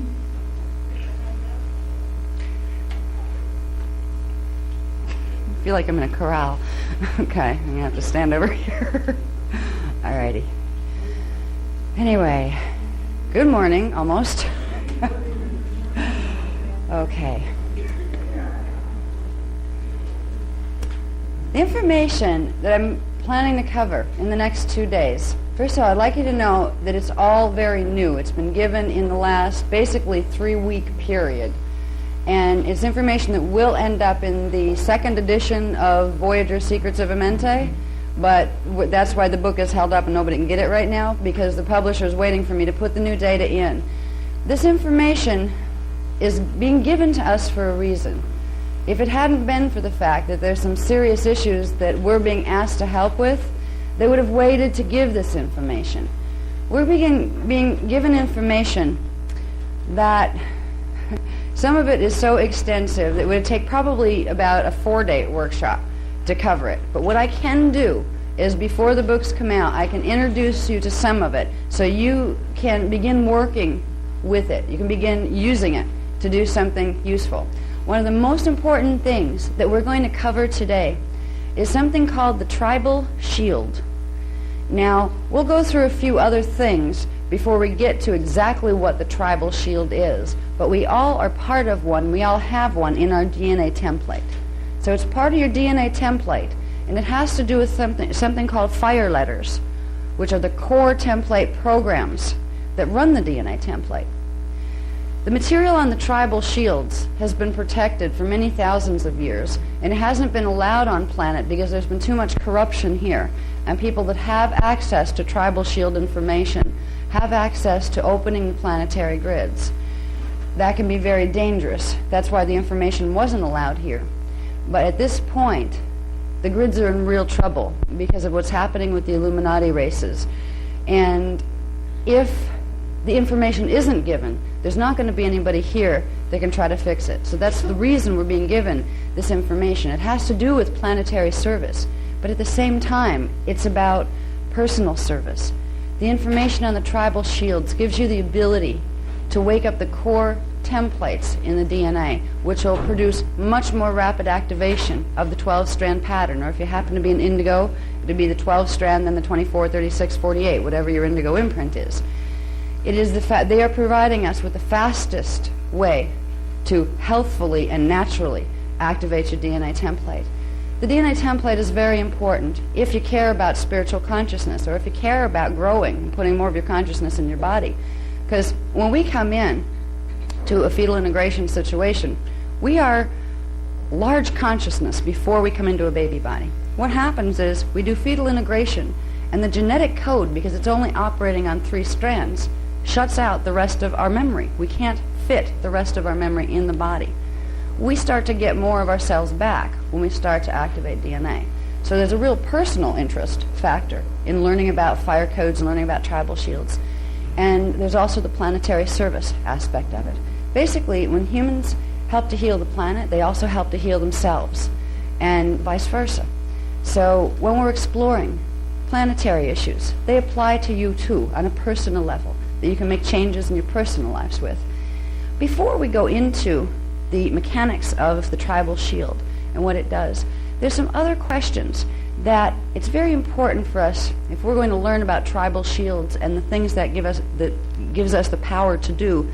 There's a little bit of history that we need to understand about who the heck are we anyway? What is this race called the angelic human race? Where do we come from? Most of us can't remember because the DNA is blocking it out. There are answers to that, and unfortunately you're not going to find them in most history books here, because there has been a campaign that's being waged since 25,500 BC, an intentional, calculated, strategic plan to eradicate the race memory here. So certain factions could come in. We call them visitors in the contemporary time. They call them ETs. Well, they used to call them fallen angelics. They want to be able to come in here and say, oh, hi, we created you. You were apes. We created you from apes. You should be thankful to us. Follow us. We have been set up. It has been a long-term infiltration program, and it's been working really, really well. There was a deadline to this program, and that was the stellar activation cycle of the year 2000 to 2017 AD. They have known that this was going to be a stellar activation cycle for thousands of years. The they that I'm talking about are angelic visitors, fallen angelic visitors, but it was also who we used to be in earlier time frames. There was a system of time calculation that was built upon cycles, understanding the planetary cycles, understanding how time is simultaneous, yet can be perceived in linear fashion because of the cycles. It's like going on a train track and you can see one set of scenery. That's what time is like, but there's lots of train tracks running at the same time. We all once upon a time knew this time system. And when you know the time system of the cycles, you know that certain things reoccur repeatedly at very specific intervals of time. The reason we don't know anymore is because that information was purposely taken from us. So when it came time for the long-anticipated stellar activation cycle, we wouldn't know who we were, what we were supposed to do. We wouldn't even believe it was real, because somebody was very interested in making sure we didn't do something that would inhibit their plans.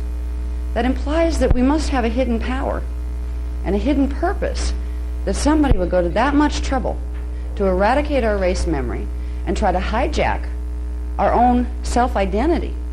So we just didn't even know that we were supposed to do something in this period of time. If we go back a little bit into history, into our history as a human race, we're going to find some interesting things. We're going to find our purpose, not just as individuals, but as individuals as part of a collective. This race was created for a purpose, and it was divine purpose. We were here, we were sent here on a sacred mission. We weren't here because we were bad and we fell and got kicked out of the Garden of Eden. That's an Anunnaki part of the story. See, they took our stories, our true stories of our spirituality, of what we knew about other space-time places. They took our relationship with God and they perverted it by putting other pieces of stories in there that weren't true. And we've been fed those stories for thousands of years. And we knew because we could feel that there was a part of truth in them, because it resonates and your heart opens. You can pick up any holy book, and somewhere in there you're going to find some stuff that really fits. Yes, this must be a good book. What we didn't realize is part of the books were edited, and sometimes you'd have about 80% good stuff and 20% stuff that made it all mean something different. If we go back and look at our history, we will find what we were created to do. And what is really amazing, when this was shown to me recently, I saw the most beautiful, eloquent design. Humans were put here by design. And it was a design that was choreographed into different time cycles at the same time. As we move through this presentation, we're going to talk about something called the cycle of the rounds. The cycle of the rounds was the divine blueprint for the human evolutionary pattern. There were 4 rounds of evolutionary cycles on planet Earth. And through those 4 rounds, we were supposed to accomplish something. For ourselves, we'd get to experience the time down here, but we were supposed to accomplish something for the planet. When the mechanics of some of this was shown to me, I was just amazed at the intricacy of the design. Somebody up there is a creator. You know? It's like, this doesn't happen by accident. Big bangs don't create this. You know? Each one of us right now, even though we forgot, even though we've had our identity and our history hidden from us, right now we are part of something called the cycle of the rounds. And there are other parts of our race that are planning to do certain things to help this planet in their time frames. They're depending on us to do ours. When we look at our race as it is right now on the planet, it's kind of lost. Everybody's fighting with each other. You know, there's just problems all over the place. There's no peace anymore. There's no harmony anymore. There's pseudo-peace that's filled with tension. There's people worn out from working jobs they don't like. There's people starving in parts of the country, other people having like mansions all over the place. Really imbalance of stuff here. While we're so preoccupied with all this stuff, there are, in other time vectors that are connected to this, parts of this race that are waiting for us to do something. Because if we don't do our part, their parts aren't going to work either. So we're going to get into that. And in this, the personal significance in finding this information is realizing every one of you count. And you were counted when you came here. Just because you don't get that recognition out here in the way society is structured. You were created as a frequency carrier. And without that frequency, a part of the pattern falls apart. Each one of us is part of a divine pattern that was put here to do something, that we'll get into what that something is. It's a very specific mission we were sent on. So here, we'll get into it. First, I'll talk about the Magi Grail line, the angelic human heritage. The word Magi has several meanings. It basically comes out of an affiliation with a race called the Maharaji. The Maharaji are a density 2 race, which means from dimensions 4, 5, 6. They are human. They are an advanced human. They are the original genetic code from which the contemporary indigo children come from. So they would have 24 to 48 strand DNA templates. They're blue. They're blue humans. They look a lot like us, but they're taller. They don't have much hair, but they are quite human, and they are a strain of humans that were created out of the same core seed race that we were created out of. They were created on Terra, just like we were, and they were seeded into Sirius B, where we were seeded into Earth and into Terra and Gaia.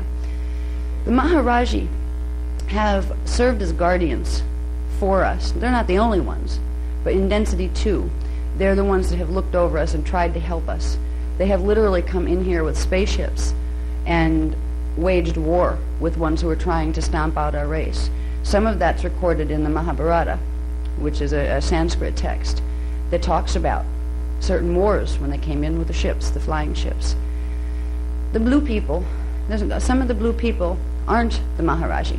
Some of them are other strains that have mixed with negative factions of ETs or fallen angelics. They're involved with actually the Montauk Project, and they were involved with the Thule Society and the Nazi movement. These are not the same blue people. When I talk about the Maharaji, these are beings that have really one purpose for staying in manifestation, because it brings them joy to help, because they care. It's a way of their expressing love. So they've stuck around a lot. Now, Magi race lines are the human, the earth human version of the Maharaji. It's another name for an indigo child. Angelic humans come in several forms, and they're all just as blessed and just as important. The minimum strand, DNA strand template that an angelic human has is 12 strand template. The Maharaji go from 13 up to 48 and anywhere in there. It wasn't, when the human races were created and seeded here, the differences in the gene codes weren't created to put somebody in charge over somebody smaller. The reason there were differences in the gene codes is because the whole group of us, as equal beings before entering manifestation, knew that the planetary grids could not sustain a full race that had 48 strand DNA templates. They needed certain amounts of 48 strand DNA templates to run certain frequencies here. But the grids couldn't hold a whole race that way. So some of us agreed to have the larger templates, and you got larger responsibility with it. And some of us agreed to take the smaller ones. But when these agreements were made, we were all equal and we knew it. Nobody looked down at, was angry because you have more than I do, and nobody looked down at the other because, I have more DNA than you. It wasn't like that. We were created as a team, and we worked as a team for a long time until we were taught not to. Now, the Maharaji and the Magi lines, this is the true genetic ascendancy of this race. What we have been programmed for many thousands of years now to believe is that we somehow have an affiliation with apes. We somehow came out of apes. This is not true. Tomorrow we're going to get into exactly where that came from.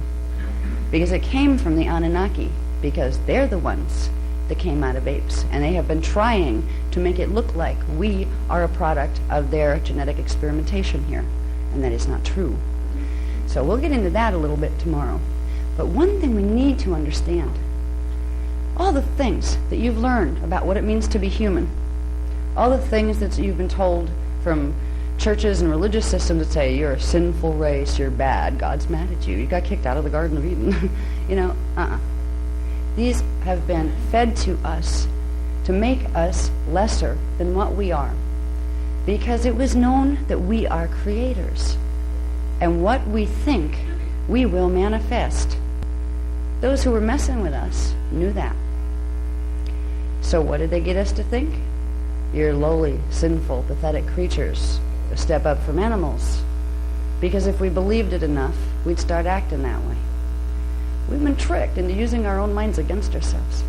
So one of the things, when we start exploring what is our potential, what are we here to do, and how can I make my own life better, you need to have enough freedom of mind to say, there's so much garbage that's been dumped here as far as ideas in the last 25,000 years.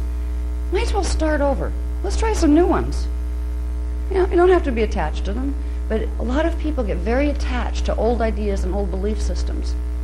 Rather than saying, well, I'll take what's good there and what works and what's moving me into greater evolution, they're afraid to let go of the parts that are holding them back. You probably wouldn't be here if you fit into that category. Most people that listen to this work at all are not people who are stuck totally in the past where they're going to hold on to a doctrine or just one book. They want to know more. And I'm glad you're here. I'm glad you're the type of people who want to know more, because there's a ton of stuff to know. Okay. I just wanted to let you know that with the ascendancy, we didn't just come from Tara. Everything comes into manifestation from non-manifestation, which means we come from Source or God into the primal sound fields, into the primal light fields. Then we start to enter density, like we talked about last night, through the D12 Christos template, which is at dimension 12. It's prematter, hydroplasm, liquid light. Then we move down into form. We literally have a genetic ancestry that goes all the way up to the primal light fields. We are part of a family line. And what's happening on our planet right now, particularly if you're paying attention to the channels in the New Age movement, everybody's talking Anunnakis these days. Palladians, by the way, happen to be Anunnaki. You ever see that on the websites? All the material that's coming out of channels, the Palladians. Oh, we created you, we're your space brothers and kind of space parents and this. They are trying to make sure we don't remember our ascendancy, because if we do, we'll remember how to activate our DNA. It helps to know that, first of all, there are a group of beings called the Brennau. The Brennau are in density 5. They exist as wave form. Density 5 is dimensions 15, 14, and 13. That's the primal light fields, the Kirche light fields. So they exist as living conscious light, as gestalts of light, conscious light. Every one of us, to get here, had to come through one of those, which means we have a part of our consciousness there as part of a Brennau. They also call them Rishi, Brennau Rishi. Now, the Brennau are called the founders because they are the ones that seeded life into this time matrix. 950 billion years ago was the last time a life wave was seeded here. It wasn't when this time matrix was created, but if we're going to calculate in terms of linear time, it would be 950 billion years ago that the last life wave, or the last wave of consciousness, came from Source to seed life in its time matrix. The Brennau are the founders in that they were the consciousness collectives that came in to the primal light fields and said, all right, we're gifted with the ability to create. What shall we create? What type of life form shall we create? There's a part of us that was a part of these collectives and made these decisions. For creating life forms wasn't simply to create something to play with. It was, what are we going to create ourselves as? Because just like God, Source, manifests itself, it is one quantity of energy, decides to experience manifestation, and it breaks itself down into various forms to experience what that means. The Brennau did the same. We're part of the product of that. So are the other life forms in this time matrix. So our genetic ascendancy comes from the Brennau founders in density 5 in the primal light fields. The next step down, if we're going to trace what's in our DNA template, now this is where you start to get differentiation. Other races went different ways, like Anunnaki are created in a completely different chain of genetic order. And it started from here. from density 4, which is dimensions 12, 11, and 10. They're the hydroplasmic liquid light fields, where you can actually take on form if you choose, but it's kind of like, what was it, the old Terminator movie where they had the silver guy who could melt himself down into a puddle and then turn himself back up? It's kind of like that. It's a form where you can take on form just by the thought. You can take on whatever form you desire by thinking that form, and your matter substance, which is pre-matter, will conform to that thought. There's a part of us stationed there right now. That's our Christos level self. There are Christos founders races that are in density 4, and there are many different types of them. The type that we came out of are called the Anahazi. That's not Anunnaki.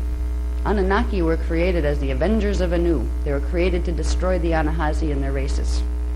They were created as a reaction to our creation, not as an action unto itself.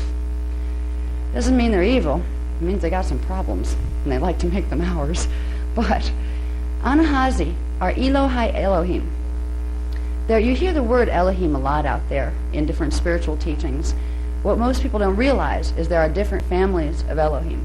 You have Elohai Elohim, who have retained their ascension codes. They've retained their connection to their Brenau families and to the Ascended Master collectives beyond the time matrix. There are Anu Elohim, who've severed their connection, and they are literally running what is called an anti-Christos DNA template.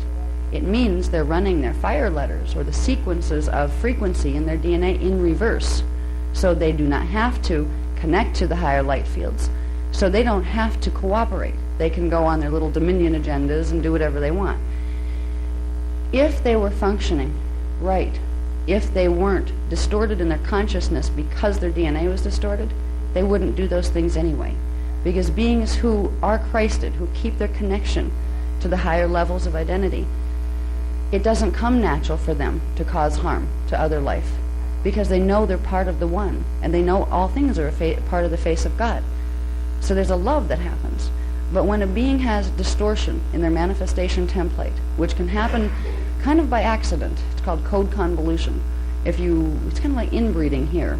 If you have a small family that keeps having children together, you start getting mutations in the DNA templates that weren't expected or desired. That happened when the founders in density 5 and density 4 were creating new life fields. They had a limited selection for a while with their own life fields, and some of them had code convolution, which is like inbreeding. This is where the fallen races came from. And they were never hated or considered evil, but their actions had to be stopped because they were destroying other things in this time matrix. Now, we were not a fallen race. The story about the original sin, I'm not going to go into that right now because that would take too long for today, but it will be in the Voyagers Volume 2 update, the second printing of that. You're going to be surprised at where that came from. It started way before humans were even created. So there is a story about an original sin. And the simple sin was that what was done created mutations in the DNA templates of everything in this time matrix, because somebody blew up a Stargate on purpose. The original sin was blowing up Stargate 12, which was the density 4 Stargate. If that Stargate does not work, everything below it is stuck in the time matrix, and it can't ascend, and it can't get back out. That gate has been repaired since then. That was 250 billion years ago when that happened. That was before humans were created. But anyway, this is our lineup. Brenau founders races, Christos races, Anahazi, Elohai Elohim. What the Elohai Elohim look like are liquid light feline hominids. They are the cat people that some people are channeling. They're the felines. And they look hominid. They look kind of like human, but they have large, almond-shaped eyes, and they're quite pretty. Some of them actually have kitty-type faces. There really are kitty beings out there. It's like really weird when you start to realize not everything looks like we do here.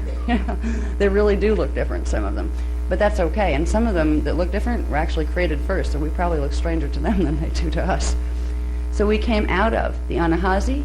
Then when we came down, the next stage, after our gene code evolved into the Anahazi Elohai Elohim, there was another level made where we could enter densities 1 through 4, not just up in the higher densities where you're made out of pre-matter, but we go all the way down in the densities and experience physical matter and semi-etheric and etheric matter.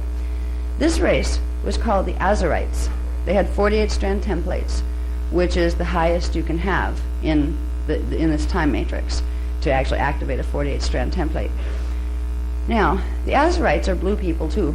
They were actually the first blue people, and they were a combination that was a coevolution agreement between 3 different families of the Brennau founders that put their codes together and created kind of like a super race.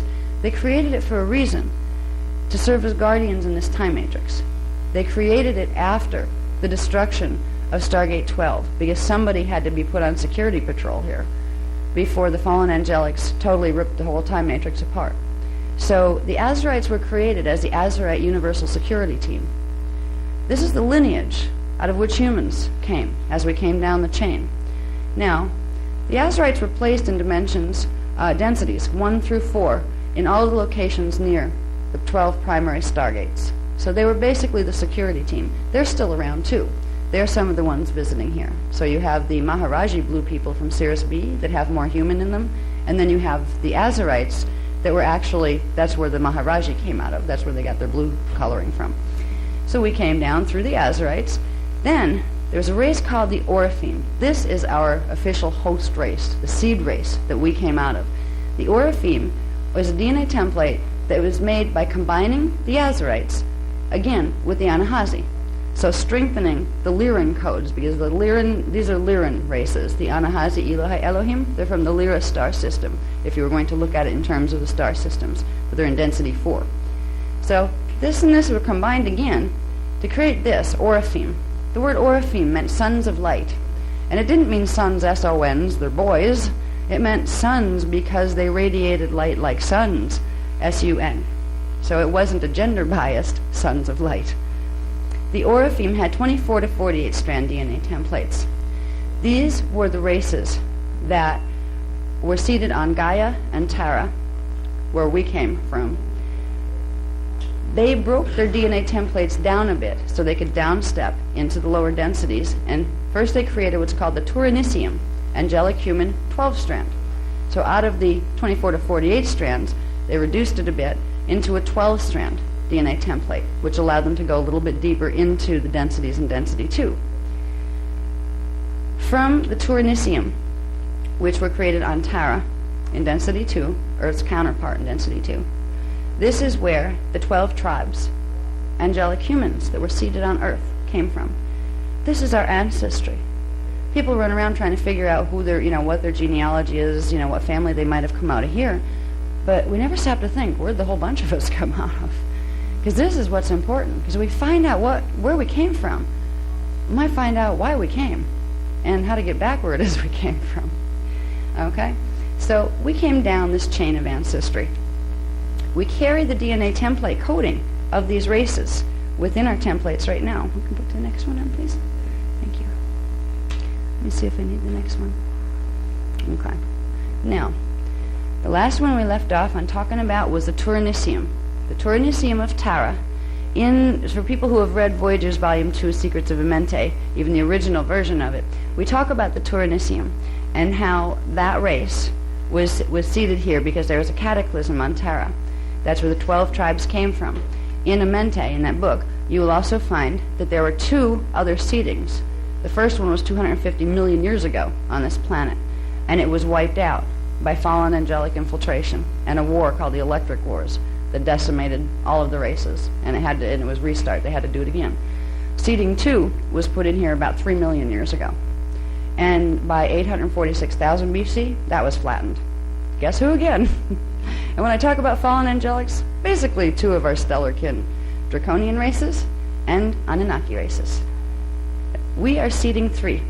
We are part of seeding 3 of the angelic human 12 tribes, Turinicium. Seeding 3 is very interesting because this is where we get closer. Where did we come from? Okay, let's just deal with our immediate seeding, because we know there's all these races on the planet. We know that our history tells us there were some guys back there that were called Neanderthal, there were some guys back there called Cro-Magnon, and all sorts of different things. Like, what do they have to do with us? Who knows? Even the scientists aren't quite sure. Right? If we look at where the evolution that got us to this point right here came from. We start to realize that all the races on the planet right now came out of this original seeding. All of the angelic human races came out of the seeding 3. Seeding 3 began in 798,000 BC. That's when it was officially started, after seeding 2 had been flattened earlier. Seeding 3 began with a race called the Palladia, Urtite, Cloister, Magi, Grail lines. The Palladia, Urtite, Cloister races. Now the Urtite race was a host race that was created out of 2 strains of angelic humans from seeding 2 that had gone into exile in the Pleiades in density 2 when everything was getting blown up down here. They had come back. The remnants of that race had come back because they'd been commissioned to begin to start seeding 3, and they found a few survivors of some of the root races that were here from seeding 2 that they'd actually gone into inner Earth, and they came back out. So they combined their gene codes, and they created a race line called the Urtites that would serve as the host race. It would have all of the necessary DNA template codings that would go with the planetary grids, which we'll get into later. In that time period, they were breatharians. These were the ones I was talking a little bit about yesterday. They did not need to eat. They didn't even need to drink, because they could directly interface with the energy in the atmosphere and bring enough energy in to self-sustain. They had immortal bodies. They could keep them alive as long as they wanted to. They didn't get sick. They didn't have to. There was something that happened, and this is a story that's told in the new material in the Voyagers book 2 that would take us too far off track to get into it, but it's called the Fall of Brennoe, when the planetary grids got so damaged that the Palladia races couldn't live here anymore because they couldn't pull enough frequency through the planetary grids, and they needed to be someplace where there was free-flowing energy, because without it, they would die because they couldn't pull it in like they're supposed to, and they didn't have the same digestive apparatus that we have. So the Palladia races started our seeding. They didn't die out. They moved because they had to. Now, they started in 798,000 BC. They were on planet until 208,216 BC, which was the last stellar activation cycle, when everything went bad and the grids got really damaged. So the Palladia races were interesting. They seeded 144,000 of them. There were 12 tribes of 12,000 each. But the 12 tribes were seated in 24 different places. This is one really neat thing, that you can actually begin to find out what tribe of the 12 tribes you were part of, because every time, no matter how many times they had to be reseeded or resettled, the 12 tribes were seated in exactly the same locations, because the 12 tribes had DNA template coding that was keyed to the stargates.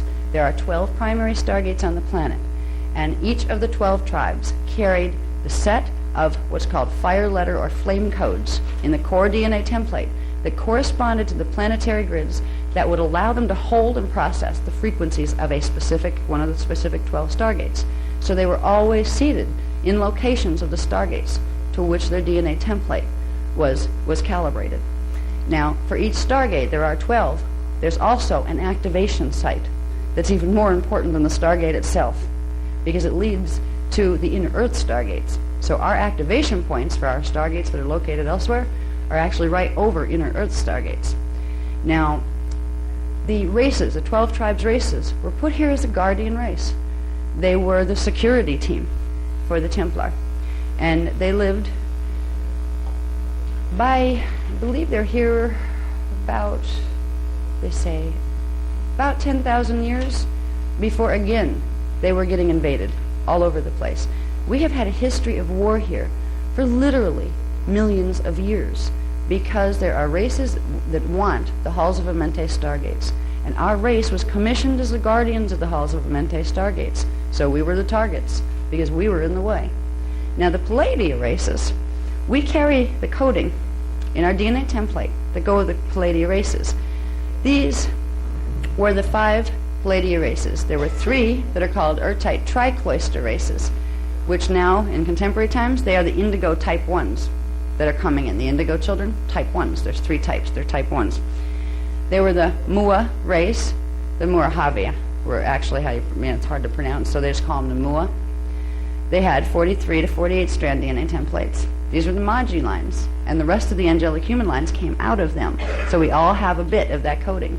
So we had the Mua, the U Ur-type cloister race. They had 37 to 42 strand DNA templates, and the Ur-type. They're actually the Urta, but they just call them the Ur-type cloister race. Each one of these were called keepers of the flame, because they each held within their DNA template one of the three primary sets of fire letters that went with the three primal Key-Riche light fields. The blue light field, which is called the Akkadic light field. That is the closest one to source. It's the final expansion into source. That would be the blue light ray that the others come out of. So the Mua were the keepers of the blue flame Akkadic codes. They held within their DNA template the ability to run the whole light sound frequencies from the 15-dimensional spectrum and from beyond into the Kundera primal sound fields. The U race had 37 to 42 strands.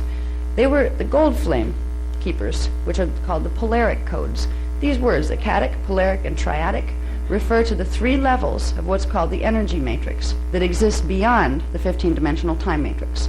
You can look at it simply as if, let's say you have source here. This is source energy. This is God. Then you have three levels of individuation that God goes through and creates reality fields. These are the primal sound fields. First you have the Akkadic. That's the first level of individuation. Then you have the polaric. Then you have the triadic. And then you have the time matrix, where you get into the three primal light fields and everything inside of the primal light fields. So the Akkadic level represents first expansion. If you're going up, it would be your last expansion point into source. It's the closest to source. This one would be the next closest to source, and this one would be the third closest to source. When we talk about codes, they are frequency patterns. They are fire letters that correspond to those frequencies in the primal light fields. So these three primary races were considered the keepers of those codes, and they were the ones that would anchor those frequencies into the planetary grids. They had the commission to do that. And later we'll get into why they had to do that. Somebody had to do that, because it gets into what our mission was, why we were sent here. Now, these three races came in at the same time, 798,000 BC. These came in with them. These were called bicloister races. There was the Brenoa Urtet cloister, which was the Mua and the U put together. So it had part of the coding of each of those. They were keepers of the blue gold flame. They didn't have all of the blue or all of the gold. They had part of each. They had their own Stargate assignments. They had part of the Akkadic polaric codes, and they had 28 to 30 strands. So as you notice, they're breaking the strand count down, where these are the ones that could run big frequency. These could run a little bit less, a little bit less. By the time we got down to the root races, way down into the later cycles, they could run just little bits of frequency. But every little bit of frequency was needed and important in the time frame that it was placed. So it wasn't a superiority complex thing. It was a cooperation thing. In the ancient days, the races that had smaller DNA templates loved the races, the Magi races, because the Magi held for them the knowledge that they couldn't hold in their own body. And the Magi loved them and would treat them very well. They were never mistreated. There was a love that went between them. So these are the basic 5 races. We have Rama. Here's the last ones that came out of the 5 Palladia Urtet cloisters. The Rama races. That was the U race plus the Ur race. They are keepers of the gold-violet flame. They had 24, sometimes 25 to 27 DNA strand templates. These still qualify. These would be indigo type 2 in contemporary terms. These would be indigo type 1s. They're coming back on the planet now because we're in a stellar activation cycle. That's why for the last 100 years, slowly, the indigo children that you hear about in the New Age movement, they have been coming in. This is who they are. They're the consciousness that was there. But as we go along, we're going to learn something really cool about the fact that they're not as much strangers as we think they are. Okay? We can go on to the next slide.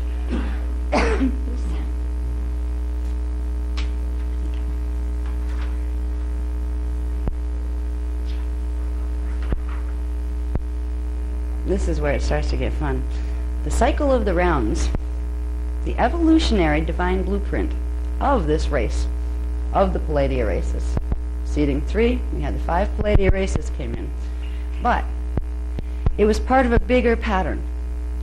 The seeding 3 12 tribes, they were seeded on Earth in 4 different interconnected time cycles, each one with a set of different types of DNA templates. They were all seeded at the same time. Now, if we remember what we talked about a little bit yesterday, time is simultaneous. That means they're there in their time vector right now. We're here in our time vector. They're interconnected. We are a part of this, and they are a part of what we're doing in our society now. Now, the evolutionary cycle of the rounds, it was the secret of the rounds that has been hidden here for thousands and thousands of years. Because what the rounds were understanding how the planetary grids worked, how the stargates worked, and how the DNA worked with them, and how beings could interlink across time bands to bring in frequency, to create a certain effect. The effect was called the planetary Christos realignment.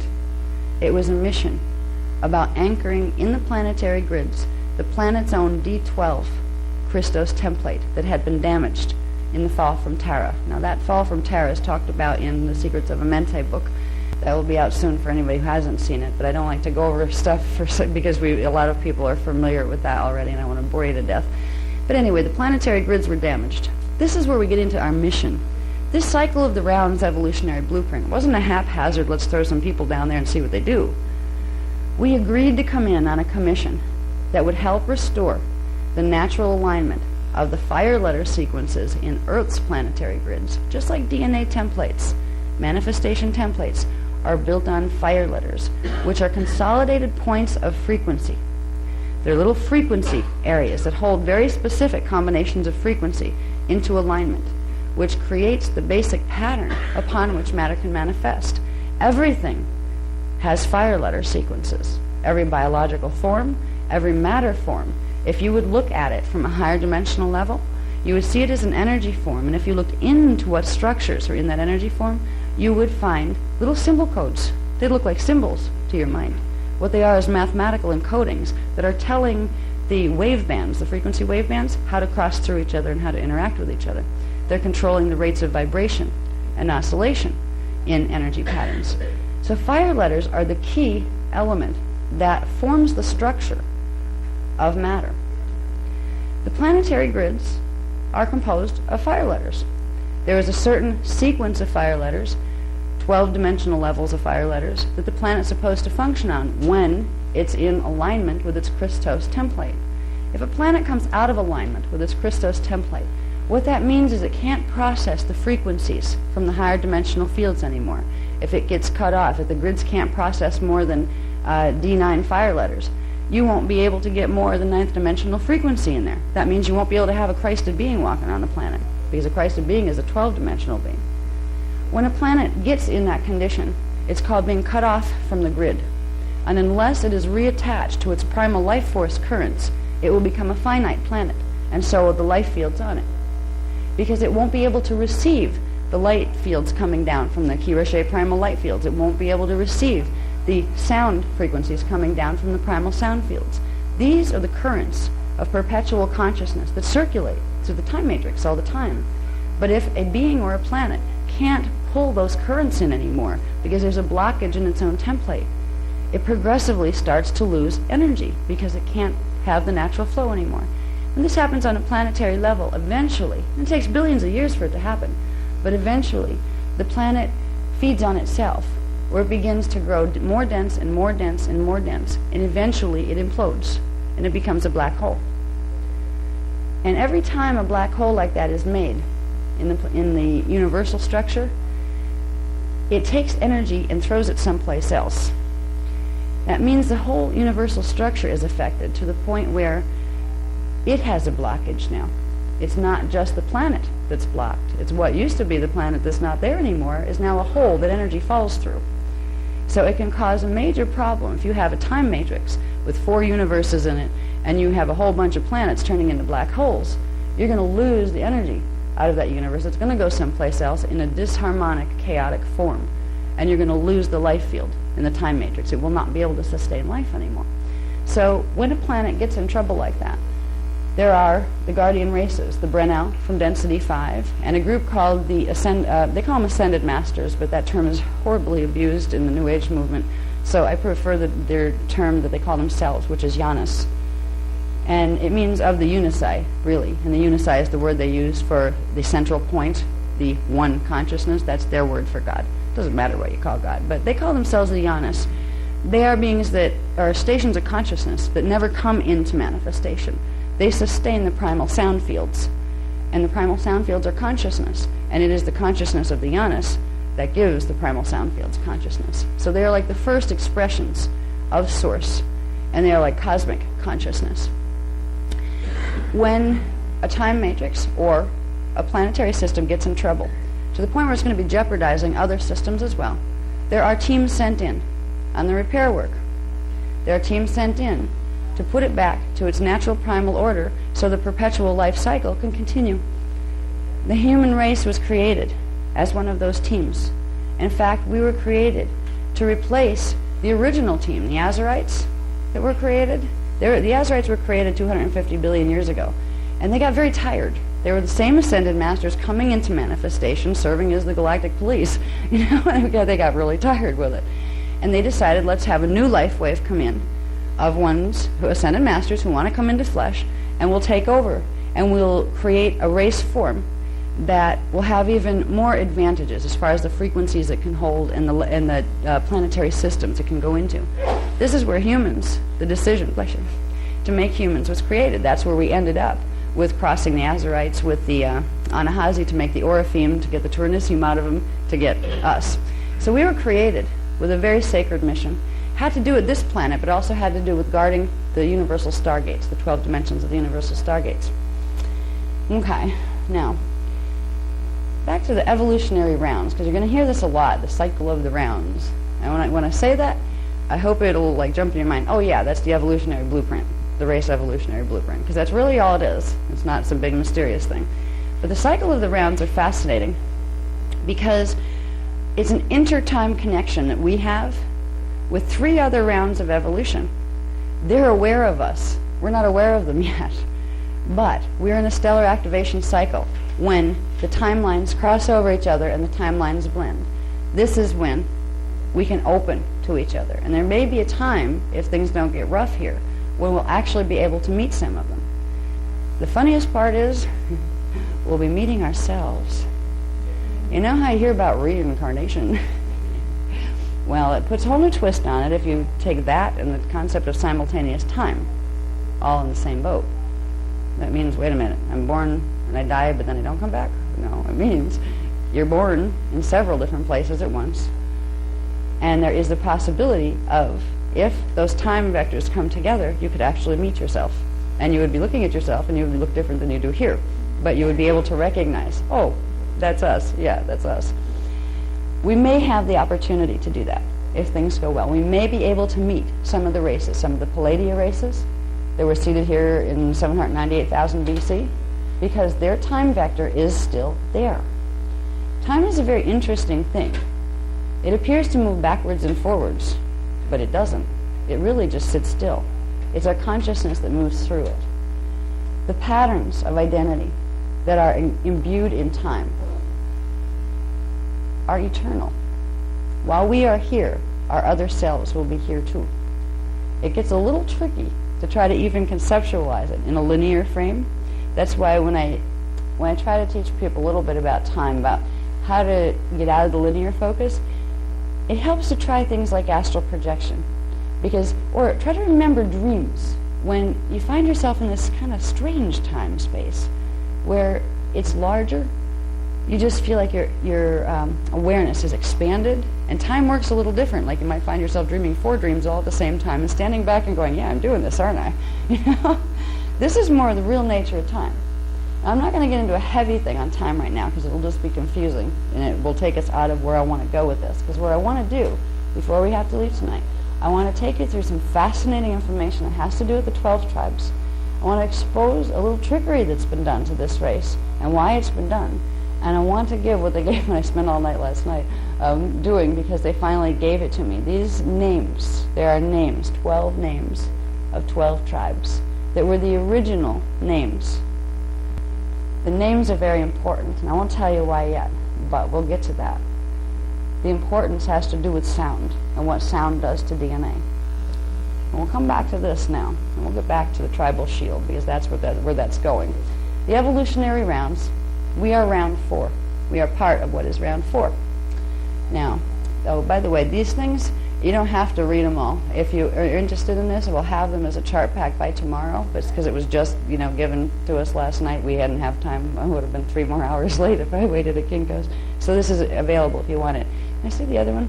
This, God bless my husband, because he pasted this up for me yesterday. And this one. That was a lot of work. And it wouldn't be here if he hadn't helped. Okay. This, the cycle of the rounds for seeding 3. Remember, we're seeding 3 because the other 2 got wiped out. Now, over here, let me straighten that out just a little. Making me dizzy. Looking at it there. A little straighter. I know. Okay. Now, we have round 1. We talked about a little bit, the 5 Palladia Earth-type cloister races.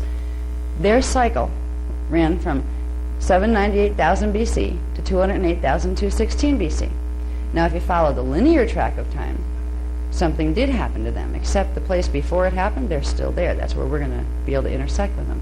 Now, what happened to the Palladia races in their linear vector was there was an attack made by Draconian races during a stellar activation cycle, and they came in to try to raid the stargates, and they partially got control of the grids.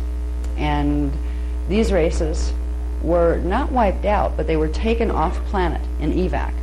So were most other things, because the Guardian races were going to come in to try to secure the stargates, and they knew it was going to make it roll if they tried to shut the stargates. But if they didn't, the Draconian forces were going to raid all the way up the density levels and get control of the time matrix.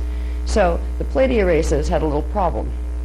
Once the dust had settled here, they could no longer live on the planet, because you need a planet to be a breatharian, full breatharian. You have to be on a planet that can run the D12 frequency, which is the Mahabharata current, because that's what sustained them. They could bring in enough frequency, the pre-matter liquid light, that it sustained their bodies. The grids got closed down to what's called a 10-code pulse. Now, the Mahabharata, when it runs through the grids, that would be called a 12-code pulse, a 12-dimensional frequency being able to run through the grids. 10-code pulse cut it off. 2 of the frequencies that are normally supposed to come in could not come in. The 8th dimensional frequency and the 12th were cut out. The breatharians couldn't live on the planet anymore, so they had to be put someplace else than they were. Now, the next one that came in were called the 5 Earth-type cloister races. We lost the word Palladia, so these are just Earth-type cloister races. They were seated back here, 208,100 BC. So that it didn't take them too long to get the grids restabilized that time, to put the races back on. But the Earth-type cloister races, they came out of the Palladia races, but there were genetic adjustments made to them. The adjustments were so they could live on a 10-code planet, which means they had to have a biology that was capable of eating. Because if you can't bring in the Mahabharata current, you're not going to be able to self-sustain. You're going to need to consume something outside of yourself to sustain enough energy to keep your body alive. So they came in with closer to what we would consider human as far as the insides. The other ones looked like us on the outside, but they were much taller. But on the inside, they were quite different because they didn't have digestive apparatus like we do. They didn't need it. When the Earth-type cloisters came in, they did. They had your basic stomach and intestines and like teeth, things you need to eat. So they were a little bit different than the race that came before them. They were on planet till 75,000 BC. When there was another cataclysm, and right around there was another glacial period, because every time there was a major cataclysm that had anywhere near a stellar activation cycle potential, because stellar activation cycles can happen once every 26,556 years. Actually, the cycle is that long. It can actually happen at 4 different periods, but only one of those periods within that time period, and only under certain conditions. Every time we got near a potential stellar activation cycle, the place was raided. If we look back in our history, we find, oh, there was a glacial period here and a glacial period there. 90% of the glacial periods didn't happen by accident. They happened either because we got raided and the grids were crashed, which throws the place into pole spin, and then the weather patterns go crazy because the electromagnetic fields go crazy for a while. Or there are several of them that were intentionally created to make races move out of certain areas where stargates were. So some of them were intentionally created. Once upon a time, there was something called firmament crystals in the Atlantian period, and way before that, even in the Palladia periods. They had a technology that could use selenite crystal rods that they brought in from Sirius B that are much bigger than the ones that you would find here, selenite crystal. They would erect them in certain ways corresponding to the stargates, and they would create what was called a hydrosuspension field. It was a way of atomizing water and freezing it quickly and suspending it into the atmosphere and making 2 layers of it with a heat layer in between. And if you regulated the frequencies coming from the selenite rods the right way, you would have climate control. You could have global climate control. If you wanted it to rain, you'd move the heat up in a certain area and it would create an interaction. That would create rainfall. Now, of course, if you keep doing that, you're going to deplete your hydrosuspension field. So there was a back kick that would draw literally ocean water up, desalinate it, and turn it back into the hydrosuspension field. However, it's great to have climate control on the planet. But if somebody doesn't like you and comes in and crashes your crystals, you're going to have big floods and you're going to have grids going out of whack again. So there were several periods of glacial periods that were created for that because of that. They weren't accidents, they were intentional, because the fallen angelics knew that, well, if we want that stargate and they're in our way, that's one way to get them out. It wasn't always easy to come in and raid directly, because you had in Sirius B, which is one of the closest places to get to from density 2, they can get here very quickly compared to some other places because of the way the vortices run. There's a direct vortice that runs from Sirius B to this planet. It comes down in Kauai, Hawaii. It's called the Halls of Amarea. It was where seeding 2 was seeded through. It was an extra portal that was put in to connect those 2 places. So races that raid here have to be very careful not to cross into the Sirius B area, because there will be guardian blockage. They will find themselves in the middle of problems. Excuse me, no, you're not going there. So it's always been like a sneaky infiltration. But anyway, in 75,000 BC, there was another typical. Now, some of the history is going to be revealed in the book that's coming out, in the rewrites for Voyagers Volume 2. It shows this bizarre pattern. Talk about history repeating itself over and over and over again. It's the same thing. One of them came in, they messed up what we were trying to do with the grids, they tried to take control of the grids, and somebody got wiped out, and the place rolled. This has happened repeatedly here. Okay, so again, the Urtite cloister races, there are 5 of them, they went down. Most of them were evac'd. They were taken into inner Earth, and a lot of them just evolved from there. Now, round 3, 5 cloister races. These guys, if you notice the strand counts, DNA, we started with the 43 to 48, and they progressively got smaller. The round 2 were smaller than the round 1s. The round 3s are smaller. Here we're getting into, there's a 12-strand pattern. And here are the basic cloister races. They had strands 7 through 12, and they had 1 to 5, and this one had 1 to 4. They were all missing 1. They were taking 1 out to break them down to create what's called the root races, which were the round 4 cycle. If you also notice, down here, you have these guys, the Palladia races, some of them incarnated with modified form with these. So you had round 1 and 2 combining.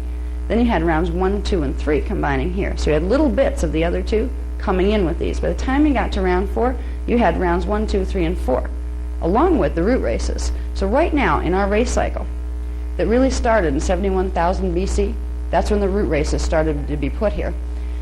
We have literally all of those. We fit into one of those. One of those is our family line.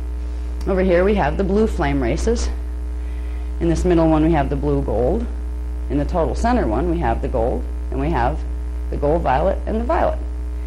This can tell you some interesting things about the way the evolutionary blueprint was structured. There is an eloquent design to this, and you're part of that design. Your DNA template has a place within this. Now, can we move to the next one? Thank you. Now we're going to get into the sacred mission that has to do with that design, with the fact that you're part of that 4 rounds, those 4 different rounds of the evolutionary cycles of the rounds. Angelic humanity's original sacred mission. We were supposed to correct the fire letter sequences in Earth's planetary shields. This, I mentioned before, was called the Christos Realignment Mission. It wasn't supposed to be hard.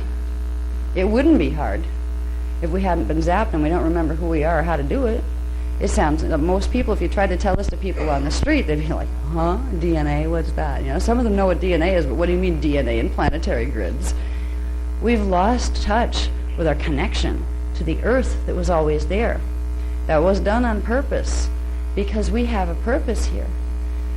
We're in a stellar activation cycle now. There are probabilities that are not the line of ones we came out of in the future, because if, as I was describing, in those other rounds, they met with a destiny that was not positive. They got invaded, and the grids crashed. This is going to be our karmic bleed-through, again, as it was in round 2 from round 1, in round 3 from round 2. We have a chance to link with a whole different probability vector, which means there is a different set of time cycles and lines that are interwoven with this, but where it went right, where each one of those races didn't get flattened, where they did get their part of the Christos Realignment Mission done. We can end up as one of the ones that don't get it done, or we can shift our time continuum into an area where it was done, link our frequencies with theirs, they'll pull us up and out of it. This is what will stop a repeat of the history. They were hoping, the Guardian Alliance and the Founders Races, the Brennau, were hoping that as we moved into this stellar activation cycle, they were negotiating for literally thousands of years with the Anunnaki races, who hold a huge amount of the grids here, not because they were given to them either, but because they took them. They were negotiating with them. Say, look, you have some of your races on the planet, we have ours. Why don't we do this peaceful? You know, if you let it roll, your guys are going to be killed too. They don't care. They'll just evac another settlement committee out.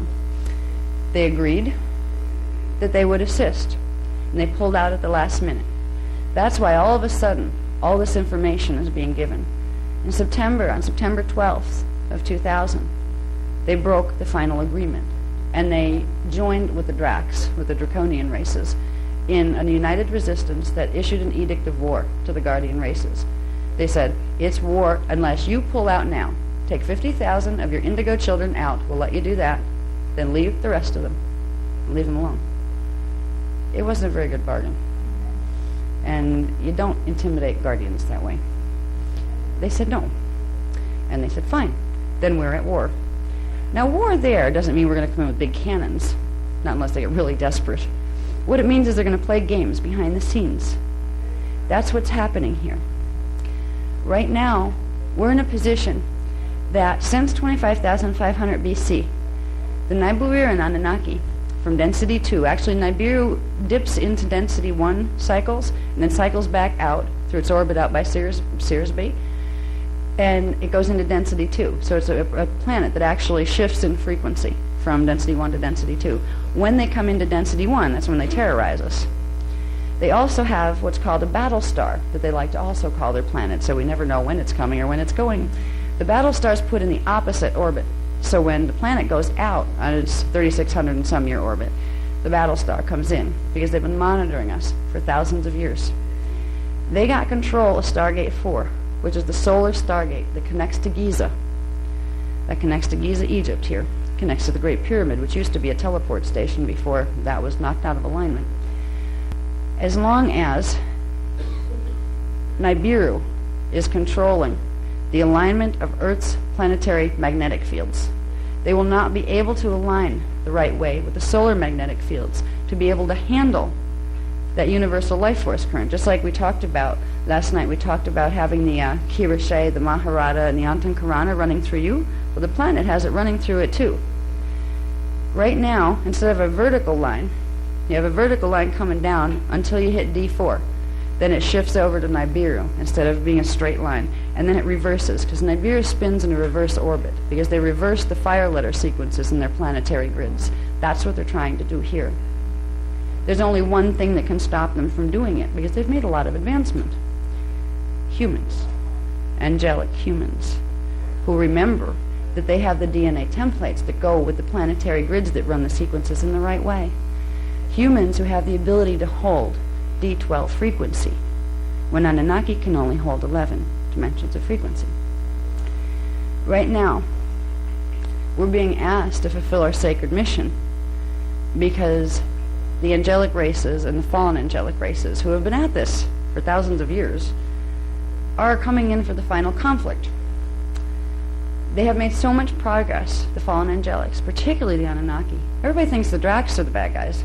Well, they're not the great guys, for sure. But they have D10 consciousness. The Anunnaki races, the fallen angelic Anunnaki races, have D11 consciousness. It's a whole notch above. They're smarter, they're trickier. They almost gloat sometimes. There's an arrogance that comes with that race that you can see sometimes bleeding through humans that have part Anunnaki gene codes because they've hybridized here. An arrogance level that comes through with race supremacy.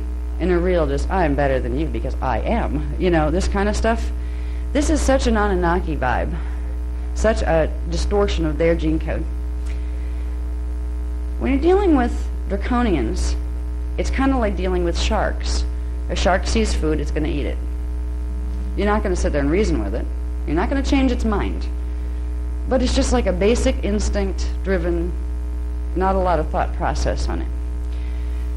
Anunnaki are shifty. They're the ones that'll come in and say, we're your space brothers. We created you. Aren't you so glad? Why don't you follow us now? You know, do it. They're trying to talk to the channels right now. They're talking to our channels. Just like they did in the biblical period when they tried to hijack the Christ mission. Just like they did in Atlantis when they tried to hijack, and they did a very good job at hijacking, what the Grail Line races were trying to do to protect the Atlantean territories from their invasion. If you check out the internet, it's scary. Do you know how many people are talking to space people and all sorts of gods of ancient times? Everybody's talking these days through channels.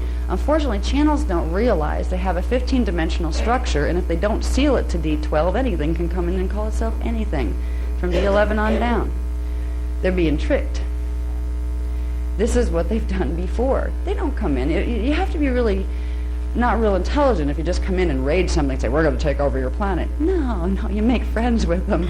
You know, we're your buddies. Here, we're helping you. Yeah, we'll give you some ascension mechanics, except we'll leave out the details about D12. You know, these kind of things. It's really scary what's going on here because you have a mainstream population saying, oh, you know, New Agers are airheads, so don't listen to them. They don't know anything. Then you have the UFO people over here. They're saying, New Agers are airheads. You don't listen to them, but we see aliens. We see little grays running around. The New Agers point at them saying, oh, you're just fear-based consciousness. Nobody's listening to anybody. They're not putting the pieces together and realizing, yo, something's talking to people here. Something's flying in ships in the skies. Maybe we're being visited, and maybe they're not friendly. This is what's going on. There's not time left to try to take 25 years to convince the politicians or to convince the people in government that, you know, there might be a problem here. Part of them already know there's a problem here because they created it. Because in the 1930s they signed treaties with the Zeta races, which are a draconian-backed race. Then they got in over their heads because the Dracs decided to come in themselves. They didn't just send their little gray reps anymore. When they realized stellar activation was going down, when it was confirmed, that's when the big leagues came in. That's when our governments are not, I'm not saying the outer government, because the outer government doesn't know anything about this stuff. They hear the rumors and they think, how could that possibly be? Our government's good. You know, it's the interior world government that has pieces in every country. You know who they are? They're called the Leviathan races. They look like humans. But if you trace their gene codes back, you'll find a little Cro-Magnon there. You'll find a little Neanderthal in there too. Because they're part Anunnaki, and from the Anunnaki, the Draconians raided. Anunnaki couldn't originally interbreed with us because their templates were not compatible. They could hybridize, but most of the babies would die, or they'd be mutated some way. Tomorrow, I'm going to show you what happened and how they were able to infiltrate our race lines here and what they've done with it. But for now, I just want you to realize we're not alone, not just out there. We're not alone here. But we can make a difference. It's not about making enemies.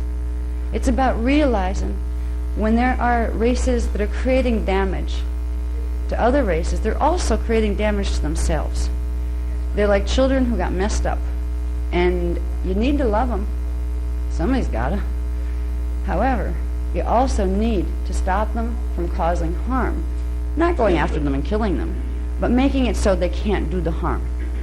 We can do something here by learning to run the Stargate codes. There's something called, and this was what the Arthur legends, the King Arthur legends were all about, but they actually came out of Atlantis, and they actually came out of the Palladia races, 798,000 BC. They were called the Round Tables, the Rainbow Round Tables. The evolutionary blueprint, where we were supposed to, those 4 interwoven time cycles of human evolution, each part was supposed to anchor a part of the frequencies of the D12 Christos template for the planet. That D12 Christos template for the planet, its 4th density level, was called Aramatena. That was the name of Stargate 12. That was what the Earth Terra Gaia system was aligned with. The planet Aramatena is no longer there. It was a liquid light planet, and it was destroyed in 250 billion years ago when the Anu Elohim blew it up because we wouldn't destroy the Dracs for them. Very old battle. That was before humans were here. But what we're supposed to do in those 4 evolutionary rounds, including ours, is to anchor the frequencies of a quarter of that pattern. It isn't that hard. It's just remembering who we are. Remembering that, wow, our DNA does connect to the planetary grids, doesn't it? This is where we get into understanding enough technique where you can activate what's yours to activate. And when you do, it's not just helping the planet, it's helping you too. Because it's getting back what you've been searching for all along here. Once you get your Christos self back and you can walk around with 12 dimensions of consciousness, this is our potential, minimum of our potential. And once you do that, even if you're not an indigo child, you can go through genetic adjustments to expand that pattern. If we learn to run our DNA template consciously, that sounds impossible. I mean, scientists would laugh at you right out the door. Yeah, right. They're still trying to figure out what's in a DNA template. They don't even know we have a DNA template. They know we have DNA. There's a difference. DNA is the stuff that manifests on top of the template. You can play with that all you want, but you're not going to the causal level. Dealing with the DNA template was supposed to be a conscious process. The Palladia races, the Urtite cloister races, and the regular cloister races all knew how to shut their DNA on and off. They could regulate the amount of primal life force current that would come through their bodies. They would be able to regulate when they would turn the D12 current on and when they would shut it off so they didn't overwhelm the grids. If they needed more frequency for healing, they would turn certain codes on and let it come through. If they wanted to go through a Stargate, they'd turn them all up, and they'd demanifest here and pop up through the Stargate up in the next density level. They had full conscious control of this. And the they that I'm talking about are the other yous, the other me's, the other us's. We have incarnations here. We'll get into a little bit of that pattern of incarnations. Each one of us, if you happen to be a human with a 12-strand DNA template, has 1,728 incarnations in your 4 cycle. In those 4 rounds, there are literally 1,728 of you. These are your Christos family. If you put them all back together, that would be you as a Christed avatar. The process of activating DNA begins to open stargates inside the body. The DNA template works like stargates. They're internal stargates that open up the frequencies between those different time vectors where you can start to pull in your consciousness from the other places, where that self and this one start to realize, oh yeah, I'm an eternal self that's manifesting in several different places now for several different reasons. Totally shifts how you view yourself. I know the shift and I can describe it because I moved through it, and it's fascinating to look back on how you used to look at things. You don't quite catch it while it's happening. It's like your DNA activates, you get caught up in stuff, you're doing your own things, and after a while you realize you just know yourself in a new way. I know myself, and I have full conscious memory of I don't have full conscious memory of all 1,728 yet. I can't hold it all in the body yet. But I have a good, maybe 200 of them with very clear memory, and I can connect with them. I can't always get the whole sequence. This is how it starts when your strands activate. This is what it means to open the windows. You get to the point where you can look out the eyes of some of the others and realize, oh, that's me too there. It's like all of a sudden you realize you're an eternal actor on an eternal stage, and you're wearing this costume and this personality here and this one here. you start to realize, first of all, you'll find that you come in every shape and size. You're male, you're female, you're black, you're white, you're Caucasian, you're speckled. I mean, there's all sorts of things you're going to find that will really dissolve any prejudices you have. Because if you're prejudiced against something, it probably has something to do with the fact that you have one, and you're having a problem with it. There's something coming up from it that's bothering you, so you're projecting it outside on somebody else. If we could realize we're part of this mission, we're not only part of it. At this point, for this time vector, we have the ability to run the Stargate codes. It will help us, but it'll help to get the frequency into the planet that will allow us to make a time continuum shift. That time continuum shift is called the Bridge Zone Project. We have until June of 2002 to get it to a certain place of frequency. If it doesn't get there by then, the Guardians are going to have to go to Plan B, which is evac. And they'll get anybody out into inner Earth that they can, that has the DNA template activation that can sustain that. And as long as you're nice, because we're not going to let a bunch of invaders in that are going to take over inner Earth. But I'm sure most of you are nice. So anyway, we're in the middle of an immense drama. It's like better than Sci-Fi Channel. It really is. Yeah. The scary part is that it isn't Sci-Fi Channel, which is kind of like, I found when they were giving me this data, and like, I've seen a lot, so it's really hard to do anything to me. It's like, all right, whatever. I remember a lot. I remember getting flattened in different lifetimes for different reasons. So it's hard to shake me up or anything. I didn't get shaken up. I just went into this like blank space, this kind of like non-reaction at all. Oh, we might have to talk about pole shift, huh? Oh, I remember one of those. I was there with the fall of Brennaway. There will be a delay factor. You'll think about the things you heard here and go, wow, yeah, some of that feels right. Pole shift? Pole shift seems like such an unbelievable thing. It couldn't happen to us, especially in America. Nothing happens to America, right? We've been safe, when there's wars and stuff, they're over there someplace, We're raised to think that nothing's going to happen to us ever, which makes us just a little vulnerable. In case it does, we're going to be devastated. Oh my God, it can happen to us. It's not about being afraid. It's about being effective. There are literally, because people who run the Mahabharata current, who learn how to turn on the DNA, you can take 12 of them, and you probably need, let me get a number. How many? Okay, we just got some commentary. About 78,000 people that don't have it turned on. That wasn't my number. I got a little bit of somebody threw that down at me. Let's say you have 78,000 people that don't have the higher codes in the DNA turned on, and you have a dozen who do. The dozen has more power to shift the grids than the 78,000. It won't take that many. That's why every person counts. That's why it's not we're saying, oh my God, it's such a big problem, we can't do anything about it. Look at all of the ones that are sleepers. Look at all the ones that don't care. Look at all the ones that are Illuminati, that really wanted to go into pole shift. It can be overwhelming if you look at it that way. But if you realize the power you have in starting to reclaim what's yours and what lives right within you, it's not a scary thing. There's basically two scenarios. Either it will pole shift or it won't. It's going to be a scenario that manifests in the next 10 years. The next 10 years.